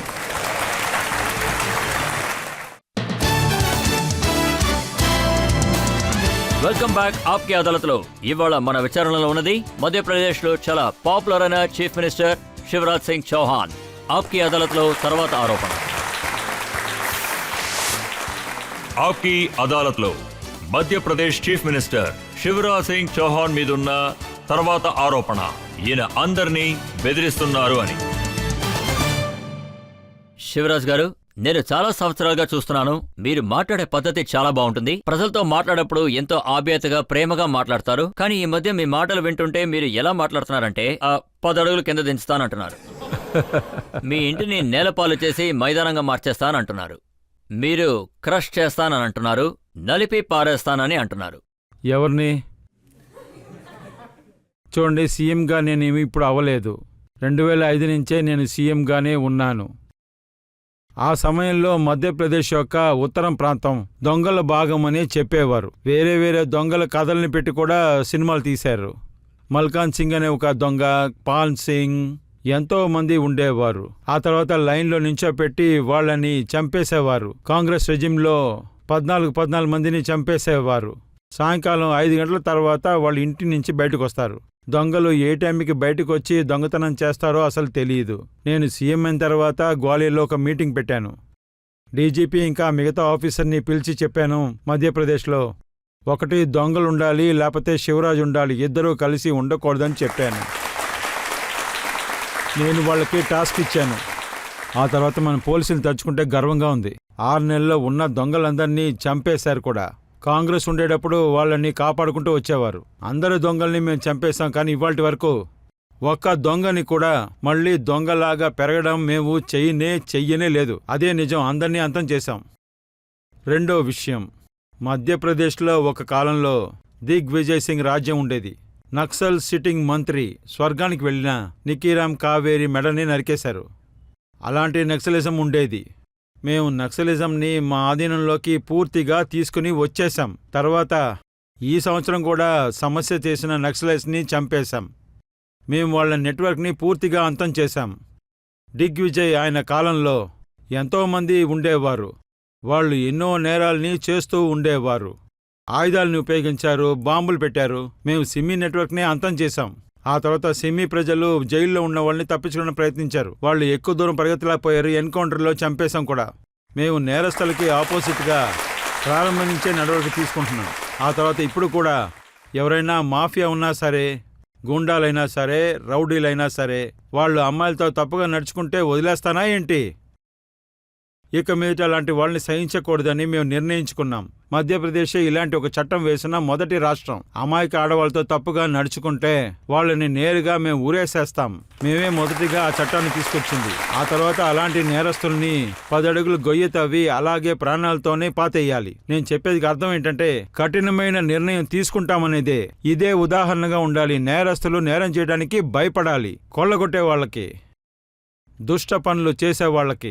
నేరస్తులతో నా గవర్నమెంట్ చాలా కఠినంగా ప్రవర్తిస్తుంది, కానీ ప్రజలకి పువ్వుల కన్నా చాలా మృదువుగా ఉంటుంది. ఇదంతా ప్రజల కోసమే. కానీ ఈ మధ్య నేను చూస్తున్నాను, మీరు యోగి ఆదిత్యనాథ్ గారి ఐడియాని కాపీ కొట్టారు. ఇప్పుడు కూడా బుల్డోజర్ నడుపుతున్నారు. బాబా బుల్డోజర్ వస్తుందంటున్నారు. ఇలా చూడండి, మేము కఠినమైన నిర్ణయాన్ని ఎప్పటి నుంచి తీసుకుంటున్నామో మీకు చెప్పాం. ఇప్పుడు మేము, ఇది నిజమే, 23 ఏకర్ల స్థలం. అవును, నిజమే, 23 ఏకర్ల స్థలం. వాళ్ళు ఎలాంటి వాళ్ళంటే తనని తానే శక్తివంతులని అనుకుంటున్నారు, మాఫియా అని అనుకుంటున్నారు. ప్రజలు వాళ్ళకే భయపడుతున్నారు. వాళ్ళ దగ్గర చట్టవిరుద్ధమైన స్థలాలున్నాయి. బుల్డోజర్ పంపించి దాన్ని మేము తీసుకొచ్చాం. ఆ తర్వాత ఏ చోటైతే తీసుకున్నామో అది పేదవాళ్ళకి ఇచ్చేవాళ్ళం. పేదవాళ్ళకి ఇల్లు కట్టించేవాళ్ళం. భోపాల్లో, ఇండోర్లో, గ్వాలియర్లో స్వరాజ్ కాలనీ తయారవుతూనే ఉంది. ఈ మాఫియా నుంచే ఈ స్థలం అంతా మేము ఆక్రమించాం. మీరు కట్టిన స్వరాజ్ కాలనీకి దిగ్విజయ్ సింగ్ గారు వెళ్లారు, కమల్నాథ్ గారు వెళ్లారు. దిగ్విజయ్ సింగ్ గారు ఏడ్చారు. మీరు పేదల మీద, షెడ్యూల్ ట్రైబ్స్ వాళ్ళ మీద బుల్డోజర్ ఎక్కించారన్నారు. మాఫియా ఒకవేళ వాళ్ళ మిత్రులు అయితే మేమేం చెయ్యాలో చెప్పండి? ఏ పేదవాళ్ళ మీద బుల్డోజర్ ఎక్కలేదు. ఎవరు అక్కడికి వెళ్లారో వాళ్ళు ఏడుస్తానికి మాత్రమే అక్కడికి వెళ్లారు. ఎందుకంటే వాళ్ళ వర్కర్స్ అక్కడ ఉన్నారు. అలాంటి తప్పుడు పనులు వాళ్ళ కాలంలోనే చేశారు. కానీ మావయ్య రాజ్యంలో తప్పు చేసేవాళ్ళు తప్పించుకోలేరు. తర్వాత మీరు టైగర్ ఇంకా బతికే ఉందన్నారు. ఇది 1.5 సంవత్సరం నేను సీఎంగా లేనప్పుడు చెప్పాను. అర్థమైందా? అందరూ ప్రయత్నించారు అది ప్రజల్ని ఇబ్బంది పెడతానికి, బీజేపీ వాళ్ళని నొక్కేయడానికి కోసం. అప్పుడు నేను చెప్పాను, నేను సీఎం కాపోవచ్చు, కానీ ఇంకా టైగర్ ప్రాణాలతో ఉంది అని.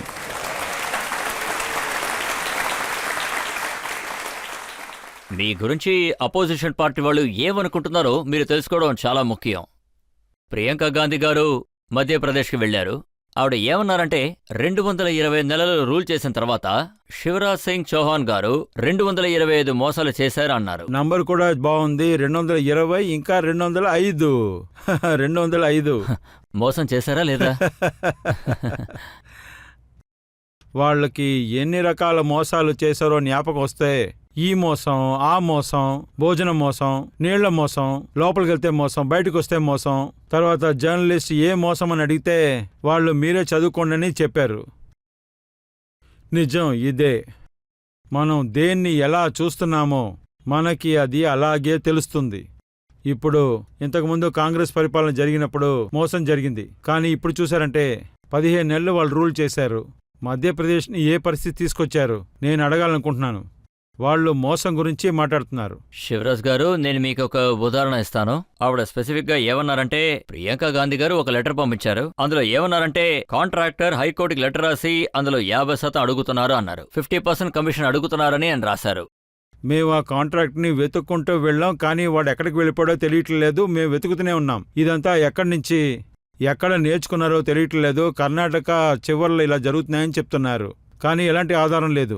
అందువల్ల ఇలా మాట్లాడే వాళ్ళకి సమాధానం ఇచ్చే తీరాలి. కమల్నాథ్ ఆయన చీఫ్ మినిస్టర్గా ఉన్నప్పుడు ఇన్కమ్ ట్యాక్స్ ఏడి రైడ్కి వెళ్లారు. 280 కోట్లు పట్టుకున్నారు. కమల్నాథ్ ఎవరికి దగ్గరగా ఉన్నారు? న్యూస్ పేపర్లో ఆయన గురించి కట్టింగ్స్ని ఒకసారి చూడండి. ఆ సమయం న్యూస్ చూడండి. బల్లపవన్ బ్రోకర్ల బల్లపవన్గా ఉండింది. బ్రోకర్ల స్థలంగా మార్చేశారు. లంచం, డబ్బులు ఇవ్వకుండా ఏ పని జరగదు. కరప్టెడ్ ఎస్పీ పవర్ ఉన్న దగ్గర నుంచి డబ్బుని వాళ్ళు వసూలు చేస్తారు. బల్లభవన్కి ప్రజలు రానే రారు. ప్రజల ప్రతినిధి రారు. బ్రోకర్లు అక్కడ కూర్చుని ఉంటారు. వాళ్లే డీలింగ్ చేస్తారు. మధ్యప్రదేశ్ని అంతం చేసే కార్యాన్ని వాళ్లే చేస్తూ ఉన్నారు. ఇంకా మోసం గురించి చెప్పాలంటే దానికి ఆపోజిట్గా ఈడీ విచారణ జరుగుతుంది. ఎవరి సొంత వాళ్ళు? ఏదైనా సమాధానం ఉందా? నేరం మోపటం ఈజీయే. ఆవిడ మిమ్మల్ని పే సీఎం అని అంటున్నారు. ఆవిడ అలా పోస్టర్ వేశారు. చూడండి, వాళ్ళ దగ్గర ఏమీ లేదు. చాలా బాధలో ఉన్నారు, టెన్షన్లో ఉన్నారు. ఇంతకుముందు కొంచెం నమ్మకం ఉండింది. మా రాజ్యాంగం వచ్చింది, అంతా సరైపోతుంది అనుకున్నాం. కానీ వాళ్ళకి దెబ్బ తగులుతూనే ఉంది. నోటికొచ్చింది వాళ్ళు మాట్లాడుతూనే ఉన్నారు. వాళ్ళు ఏం మాట్లాడుతున్నారో వాళ్ళకే అర్థం కావట్లేదు. వాళ్ళ మనుషులకే వాళ్ళ మీద నమ్మకం లేదు. వాళ్ళు 15 సంవత్సరాలు ఫ్రాడ్ చేశారంటే మీరు దాన్ని ఇన్వెస్టిగేట్ చేశారా?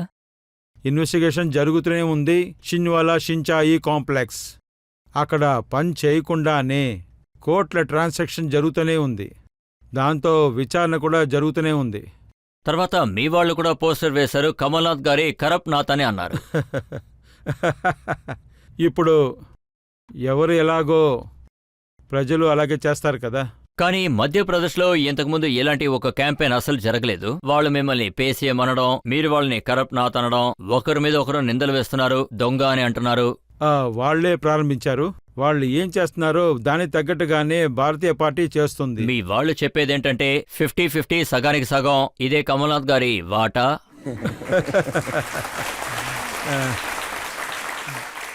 వాళ్ళ ప్రభుత్వం నడుస్తున్నప్పుడు వాళ్ళ ప్రభుత్వంలో ఎవరు అసలైన సీఎం అనేది ఒక భ్రమలో ఉండేవారు. ఆపోజిట్లో కమల్నాథ్ మొహం ఉండేది. వెనక నుంచి పనిచేసేది దిగ్విజయ్ గారు.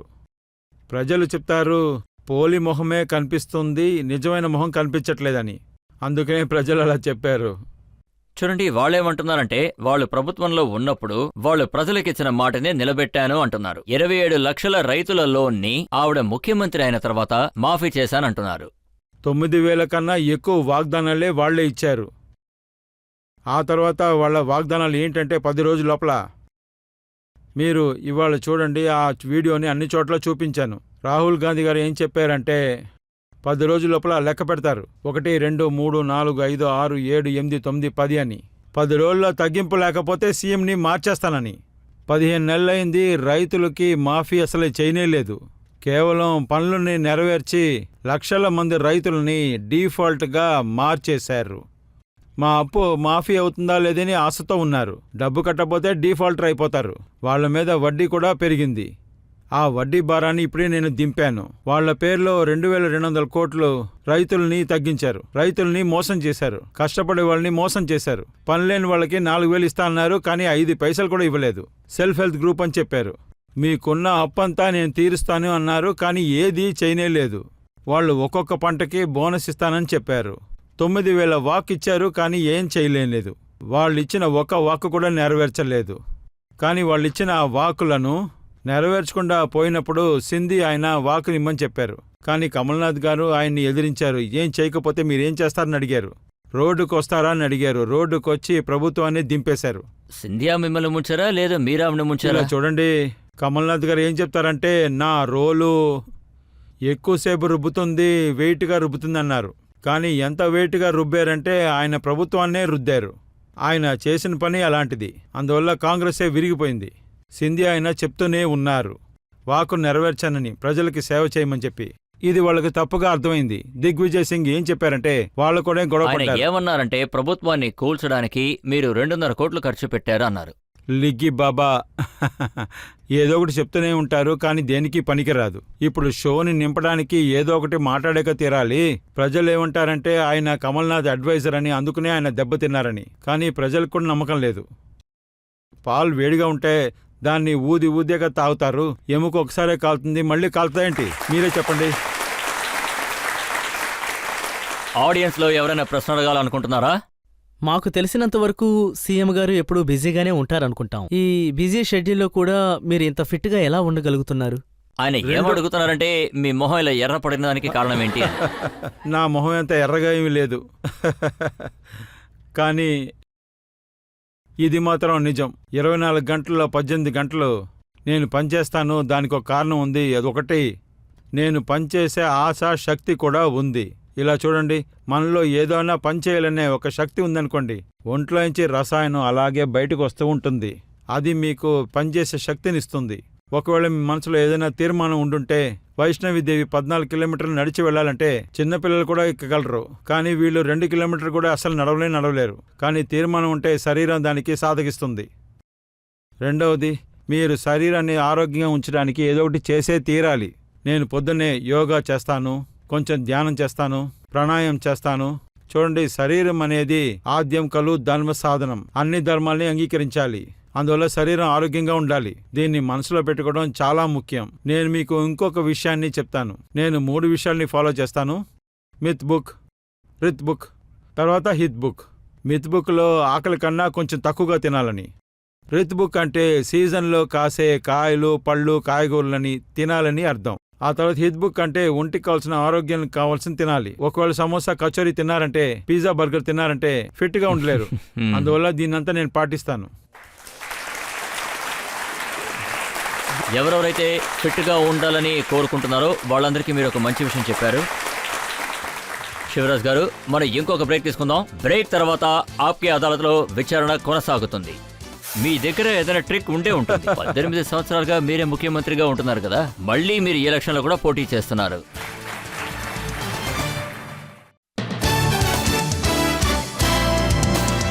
Welcome back. ఆప్కే అదాలత్లో ఇవాళ మన అతిథి మధ్యప్రదేశ్ చీఫ్ మినిస్టర్ శివరాజ్ సింగ్ చౌహాన్.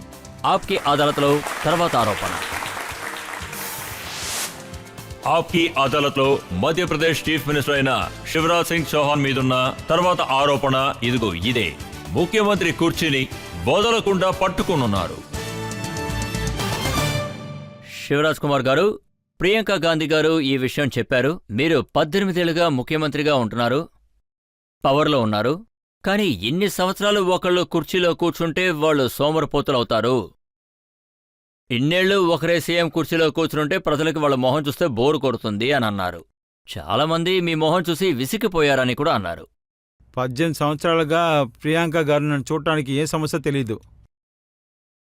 నేను ఇవాళ సీఎంగా ఉన్నానంటే అది పార్టీ ఇష్టం వల్ల, ఇంకా ప్రజల ఆదరణ వల్ల కూడా. నేను మీకోటి చెప్తున్నాను. నేను మొదటిగా 2005లో సీఎం అయినప్పుడు నేను సీఎం అవుతానని అస్సలు నాకు తెలియదు. Bharatiya Janata party parliamentary board meeting జరుగుతుంది. నేను ఢిల్లీలో సేవంత్ పండిట్ పంత్ మార్బులో బస చేశాను. నేను మెంబర్ ఆఫ్ పార్లమెంట్ అప్పుడు. హఠాత్తుగా మా ఆవిడ లేపింది. నేను పగల్లో అసలు నిద్రపోను, కానీ ఆ రోజు మాత్రం ఎలా నిద్రపోయినో తెలియలేదు.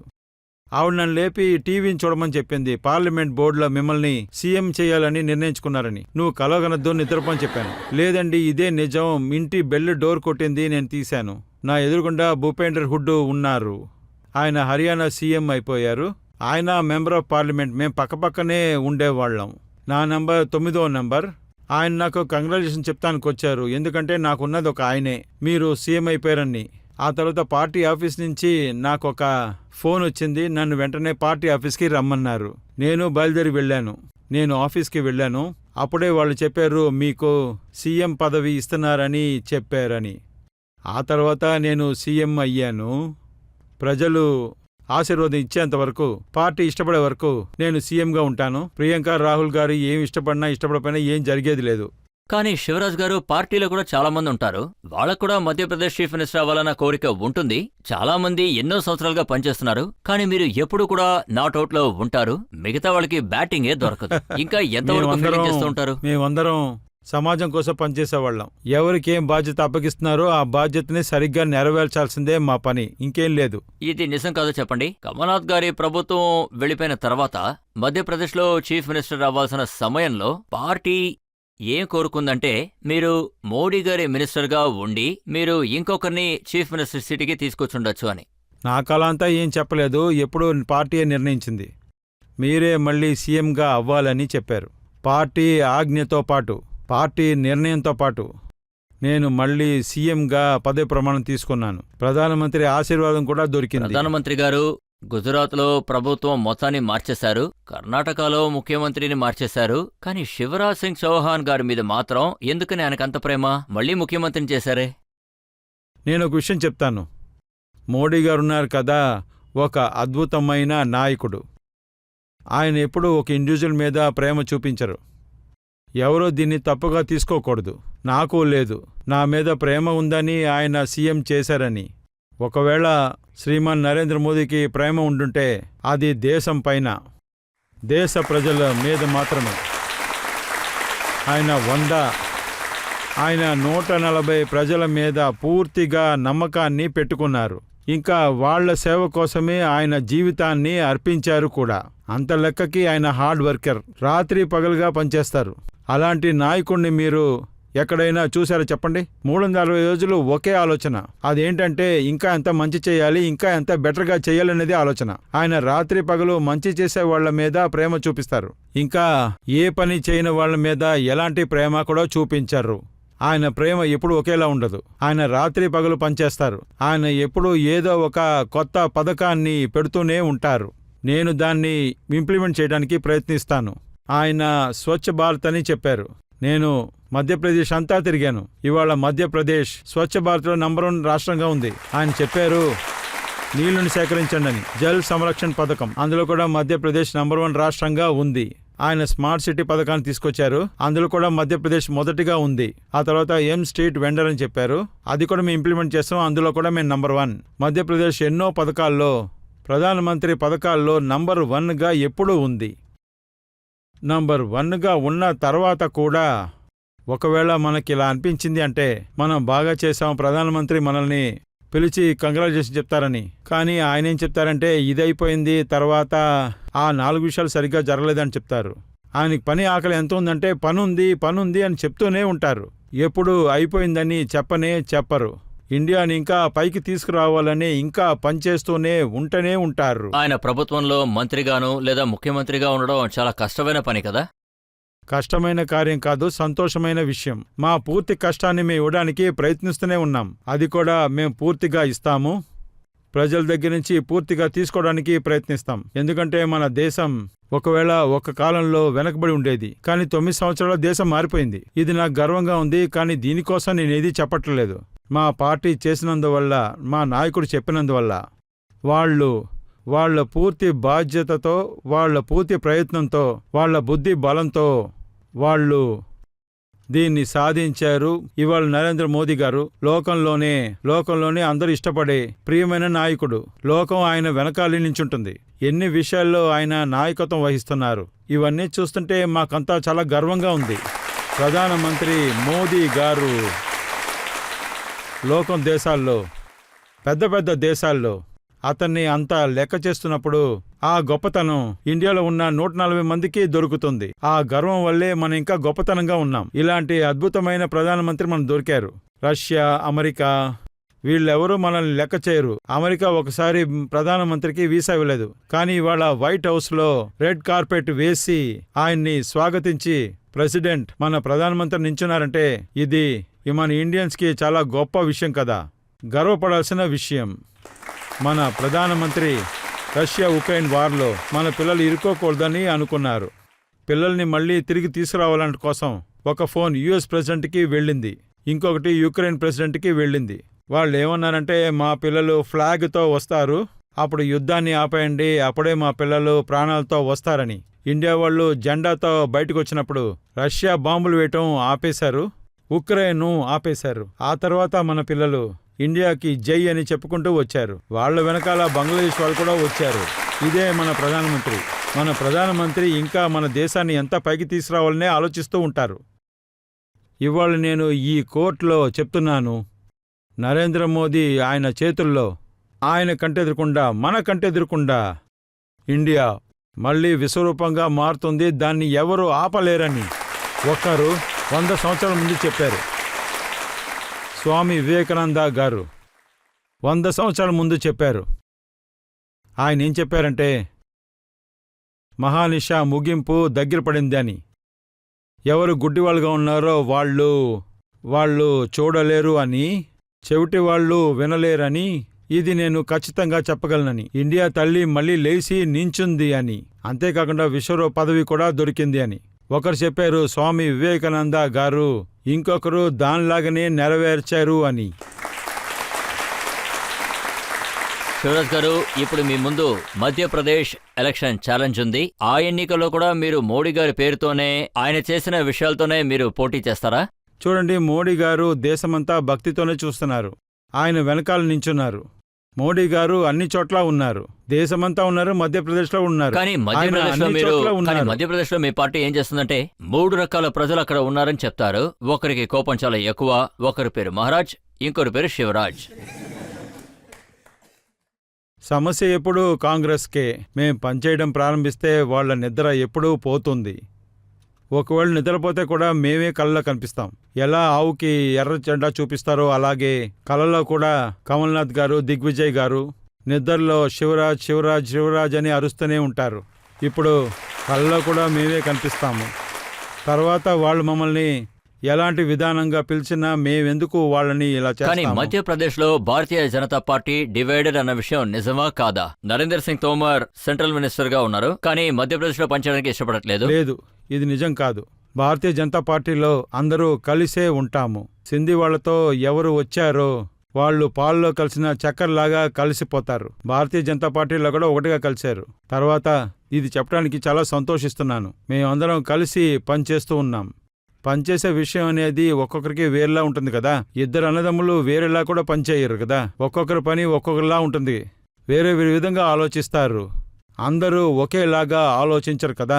అందరికీ వ్యత్యాసమైన స్టైల్ ఉంటుంది కదా. అందువల్ల పనిచేసే విషయం కూడా వేరేలా ఉంటుంది. అదేంటంటే మనసులో కూడా ఏదో ఒకరు నేను చీఫ్ మినిస్టర్ కావాలన్న కోరిక ఉండే ఉంటుంది కదా. ఎందుకు రాదు? ఎవరికైనా ఆలోచన వస్తుంది. వచ్చేది ఆపలేము, కానీ ఆలోచించచ్చు కదా. దాన్ని పార్టీ ప్రజలే ఎంచుకుంటారు. కానీ మేము మీ దగ్గర ఏదైనా ట్రిక్ ఉండే ఉంటుంది. 18 సంవత్సరాలుగా మీరే ముఖ్యమంత్రిగా ఉంటున్నారు కదా, మళ్ళీ మీరు ఈ ఎలక్షన్ లో కూడా పోటీ చేస్తున్నారు. అదేంటంటే ఆ సీక్రెట్ ఏంటని మాత్రం చెప్పండి. అందులో ఏ సీక్రెట్ లేదు. పనిచేయాలి, బాగా కష్టపడి పనిచేయాలి. అదేంటంటే అందరితో స్నేహంగా ఉండాలి, ప్రేమగా ఉండాలి, ఈర్ష్య మాత్రం ఉండకూడదు. నాకు శ్లోకం తెలుసు. నాకు ప్రేరేపించిన ఆ శ్లోకాన్ని నేను చెప్పాలనుకుంటున్నాను.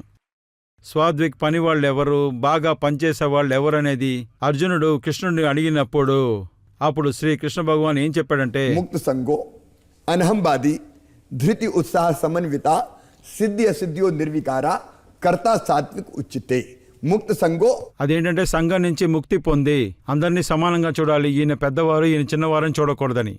అందరి మీద సరి సమానంగా ప్రేమ చూపించాలి. ఇంకా ఏ పనికి ఎవరు చేయగలరో వాళ్ళకే ఆ పని ఇవ్వాలి. అనహంవాది, అదేంటంటే అహంకారం, గర్వాన్ని చూపించకూడదు, ఈగో ఉండకూడదు. ఎవరికి ఈగో ఉందో వాళ్ళు అసలు సేవే చేయలేరు. అహంకారాన్ని ఎప్పుడూ తీసుకురాకూడదు.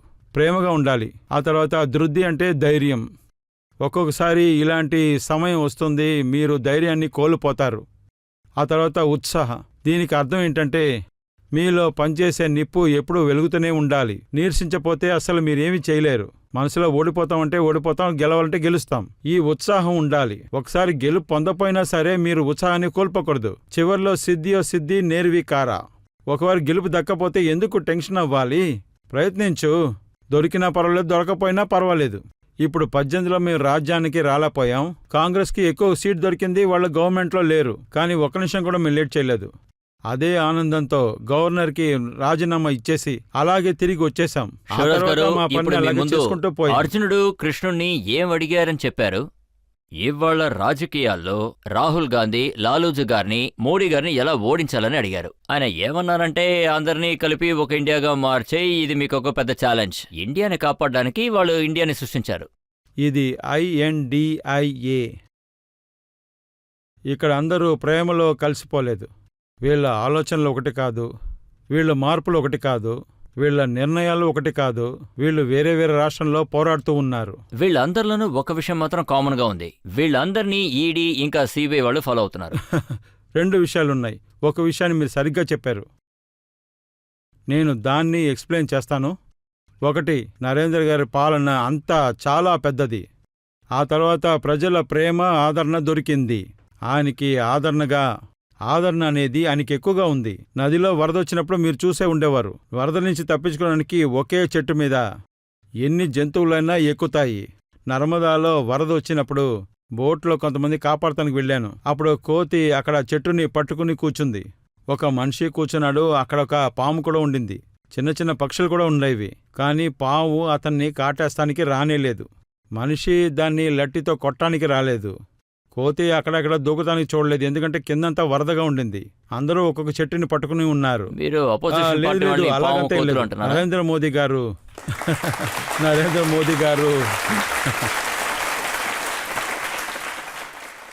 నరేంద్ర మోదీ గారికి అలాంటి ఒక ఫాలోయింగ్ ఉంది. నేను అలాంటి ఒక ఉదాహరణని నేను మీకు చెప్పాను కూడా. అపోజిషన్ వాళ్ళు అందరూ ఒకే చెట్టు మీద కూర్చున్నారు. ఆ తర్వాత ఒకళ్లే కాదు, ఒకే ఒక విషయం.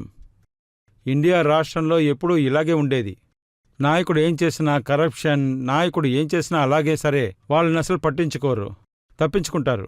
నరేంద్ర మోదీ గారు చెప్పారు, నేను అసలు తిన్నవని కూడా. తర్వాత నేను తప్పు చేసే వాళ్ళని కూడా ఖచ్చితంగా వదిలిపెట్టను. వాళ్ళు ఏ కుటుంబం నుంచి వచ్చారనేది నాకు అసలు బాధ అనేదే లేదు. ఎవరు తప్పు చేశారో వాళ్ళకి ఎదురుగా నడవలకు తీస్తానని ఆయన చెప్పారు. ఇప్పుడు అవినీతి వర్కౌట్ అవ్వదు, చీటింగ్ వర్కౌట్ అవ్వదు.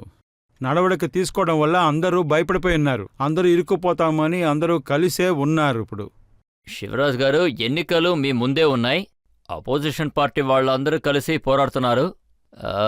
మామతో పోటీ పడడానికి ఢిల్లీ నుంచి ఒక బాబాయ్ వచ్చారు. దానివల్ల ఏదైనా కాన్సిక్వెన్సెస్ ఉంటాయా? చూడండి, మావయ్య బాధ్యత అనేది కలిసుండే ఒక బాధ్యత. నేను ఆడవాళ్ళని లాడ్లీ లక్ష్మి చేసినప్పుడు చిన్న చిన్న పిల్లలు నన్ను మావయ్యనే పిలిచేవారు. ఆ తర్వాత మా యొక్క పిల్లలు ఆడవాళ్లతో మంచి బంధం ఉండేది. ఎప్పుడూ నేను వాళ్ళని కలుస్తాను, వాళ్ళు నన్ను మావయ్యనే పిలుస్తూ ఉంటారు. ఆ తర్వాత వయసైన వాళ్ళు కూడా నన్ను మావయ్యనే పిలిచేవారు, ప్రేమగా పిలుస్తారు. కానీ ఇది ప్రేమ వల్ల, స్నేహం వల్ల, అందుకే కేజ్రీవాల్ ఆత్మార్థంగా. బాబాయ్ వచ్చానని చెప్తున్నారు. ఆయన ఆశపడితే చిన్నాన్న కేజ్రీవాల్ అయిపోతారా ఏంటి? దానికోసం ఏదో చెయ్యాల్సి ఉంటుంది. ఈ షో బిజినెస్ అంతా ఇక్కడ పనికిరాదు. ఆడియన్స్ నుంచి ఎవరైనా ప్రశ్న అడగచ్చు. అదేంటంటే సార్, మీ వైఫ్ మీతో పాటే ఉంటారు. తర్వాత తను అన్ని మీటింగ్లో మీతోనే ఉంటారు. సో ఇది లవ్ మ్యారేజా అరేంజ్ మ్యారేజా అని తెలుసుకోవాలని క్యూరియస్ గా ఉంది సార్. Arrange marriage. మాది అరేంజ్డ్ మ్యారేజ్. ప్రారంభంలో మా నాన్న నాతో చెప్పారు, ఇప్పుడు నువ్వు పెళ్లి చేసుకోవాలని. ఆ టైంలో నేను పనిలో బిజీగా ఉన్నాను. అప్పుడు నేను చెప్పాను, పెళ్ళే అవసరం లేదు, ఇంకా పని చేయాలన్నాను. పెళ్లి చేసుకోవాలని నిర్ణయించుకున్నారు. కుటుంబంలో ఒకసారి చూశారు, ఆ తర్వాత నేను ఒకసారి చూశాను, తర్వాత నిర్ణయించుకున్నాం. కానీ ఇండియా కళాచారంలో మొగుడు పెళ్ళాలనేది ఇది మన కళాచారం. ఇది కాంట్రాక్ట్ ఏమీ కాదు. వెస్ట్లో ఇది కాంట్రాక్ట్, లేత వదిలేయండి, నీ నొప్పి నాది, నా నొప్పి నీది. కానీ ఇండియాలో ఇది కళాచారం, పుణ్య ఆత్మల యొక్క సంబంధం, 7 జన్మాల బంధం ఇది. 7 జన్మాల బంధం అంటే అదే పుణ్యత్వంతో మనం నెరవేరుస్తాం. మనం చాలా బిజీగా ఉంటాం, పని కూడా టైం ఉండదు. మేము ఎక్కడికి వెళ్ళినా ప్రభుత్వ పనులు తప్ప మేము ఎప్పుడు కలిసి వెళ్లాలనే ప్రయత్నిస్తూ ఉంటాం. గుడి పూజలకు వెళ్ళినా సరే, పెళ్లిళ్ళకి వెళ్ళినా సరే మేము ఎప్పుడు కలిసే వెళ్తాం. ఆ తర్వాత నేను ఎప్పుడూ ఒప్పుకుంటాను, మొగుడు భార్యని కూడా సరిసమానంగా చూడాలని.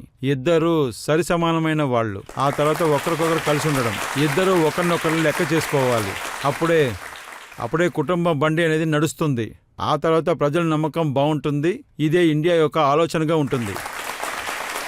శివరాజ్ గారు, మేము మిమ్మల్ని అన్ని రకాల ప్రశ్నల్ని అడిగేసాం. మీరు అన్నిటికీ చాలా నిదానంగా ఓపిక సమాధానం చెప్పారు. ఇప్పుడు మనం ఒక బ్రేక్ తీసుకుందాం. బ్రేక్ తర్వాత ఆప్కే అదాలత్లో మన జడ్జ్ ప్రదీప్ చోపే ఇచ్చే తీర్పేంటో విందాం. అప్పటి వరకు వెయిట్ చేయండి.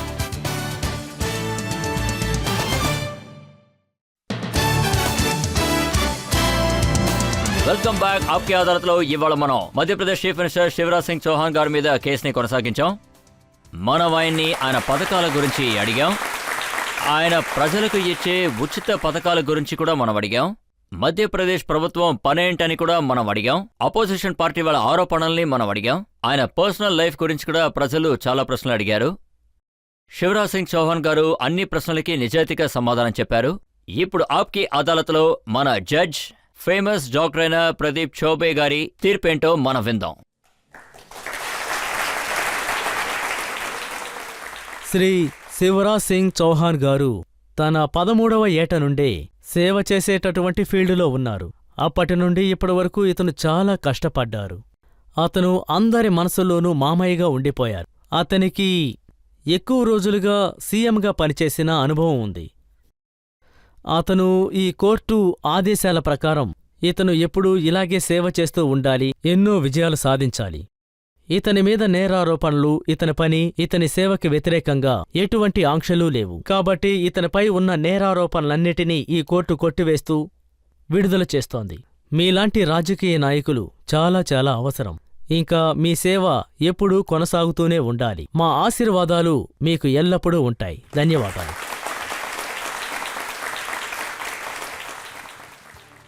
ఎంతో నమ్మకంతో శివరాజ్ సింగ్ చౌహాన్ గారు ఇలాగే ఇంకా సిన్సియర్గా ఉంటారు. ఆయన పనులన్నింటినీ చక్కగా చేస్తారు, ఇంకా నిజాయితీగా నడుచుకుంటారు. మధ్యప్రదేశ్ ప్రజల కోసం ఆయన సేవల్ని అందిస్తూనే ఉంటారు. ఈ కేసుని ఇంతటితో ఆపేస్తున్నాను. ఈసారి నేను ఇంకో అతిథితో మీ ముందుకొస్తాను. అప్పటి వరకు మీ నుంచి సెలవు. Thank you.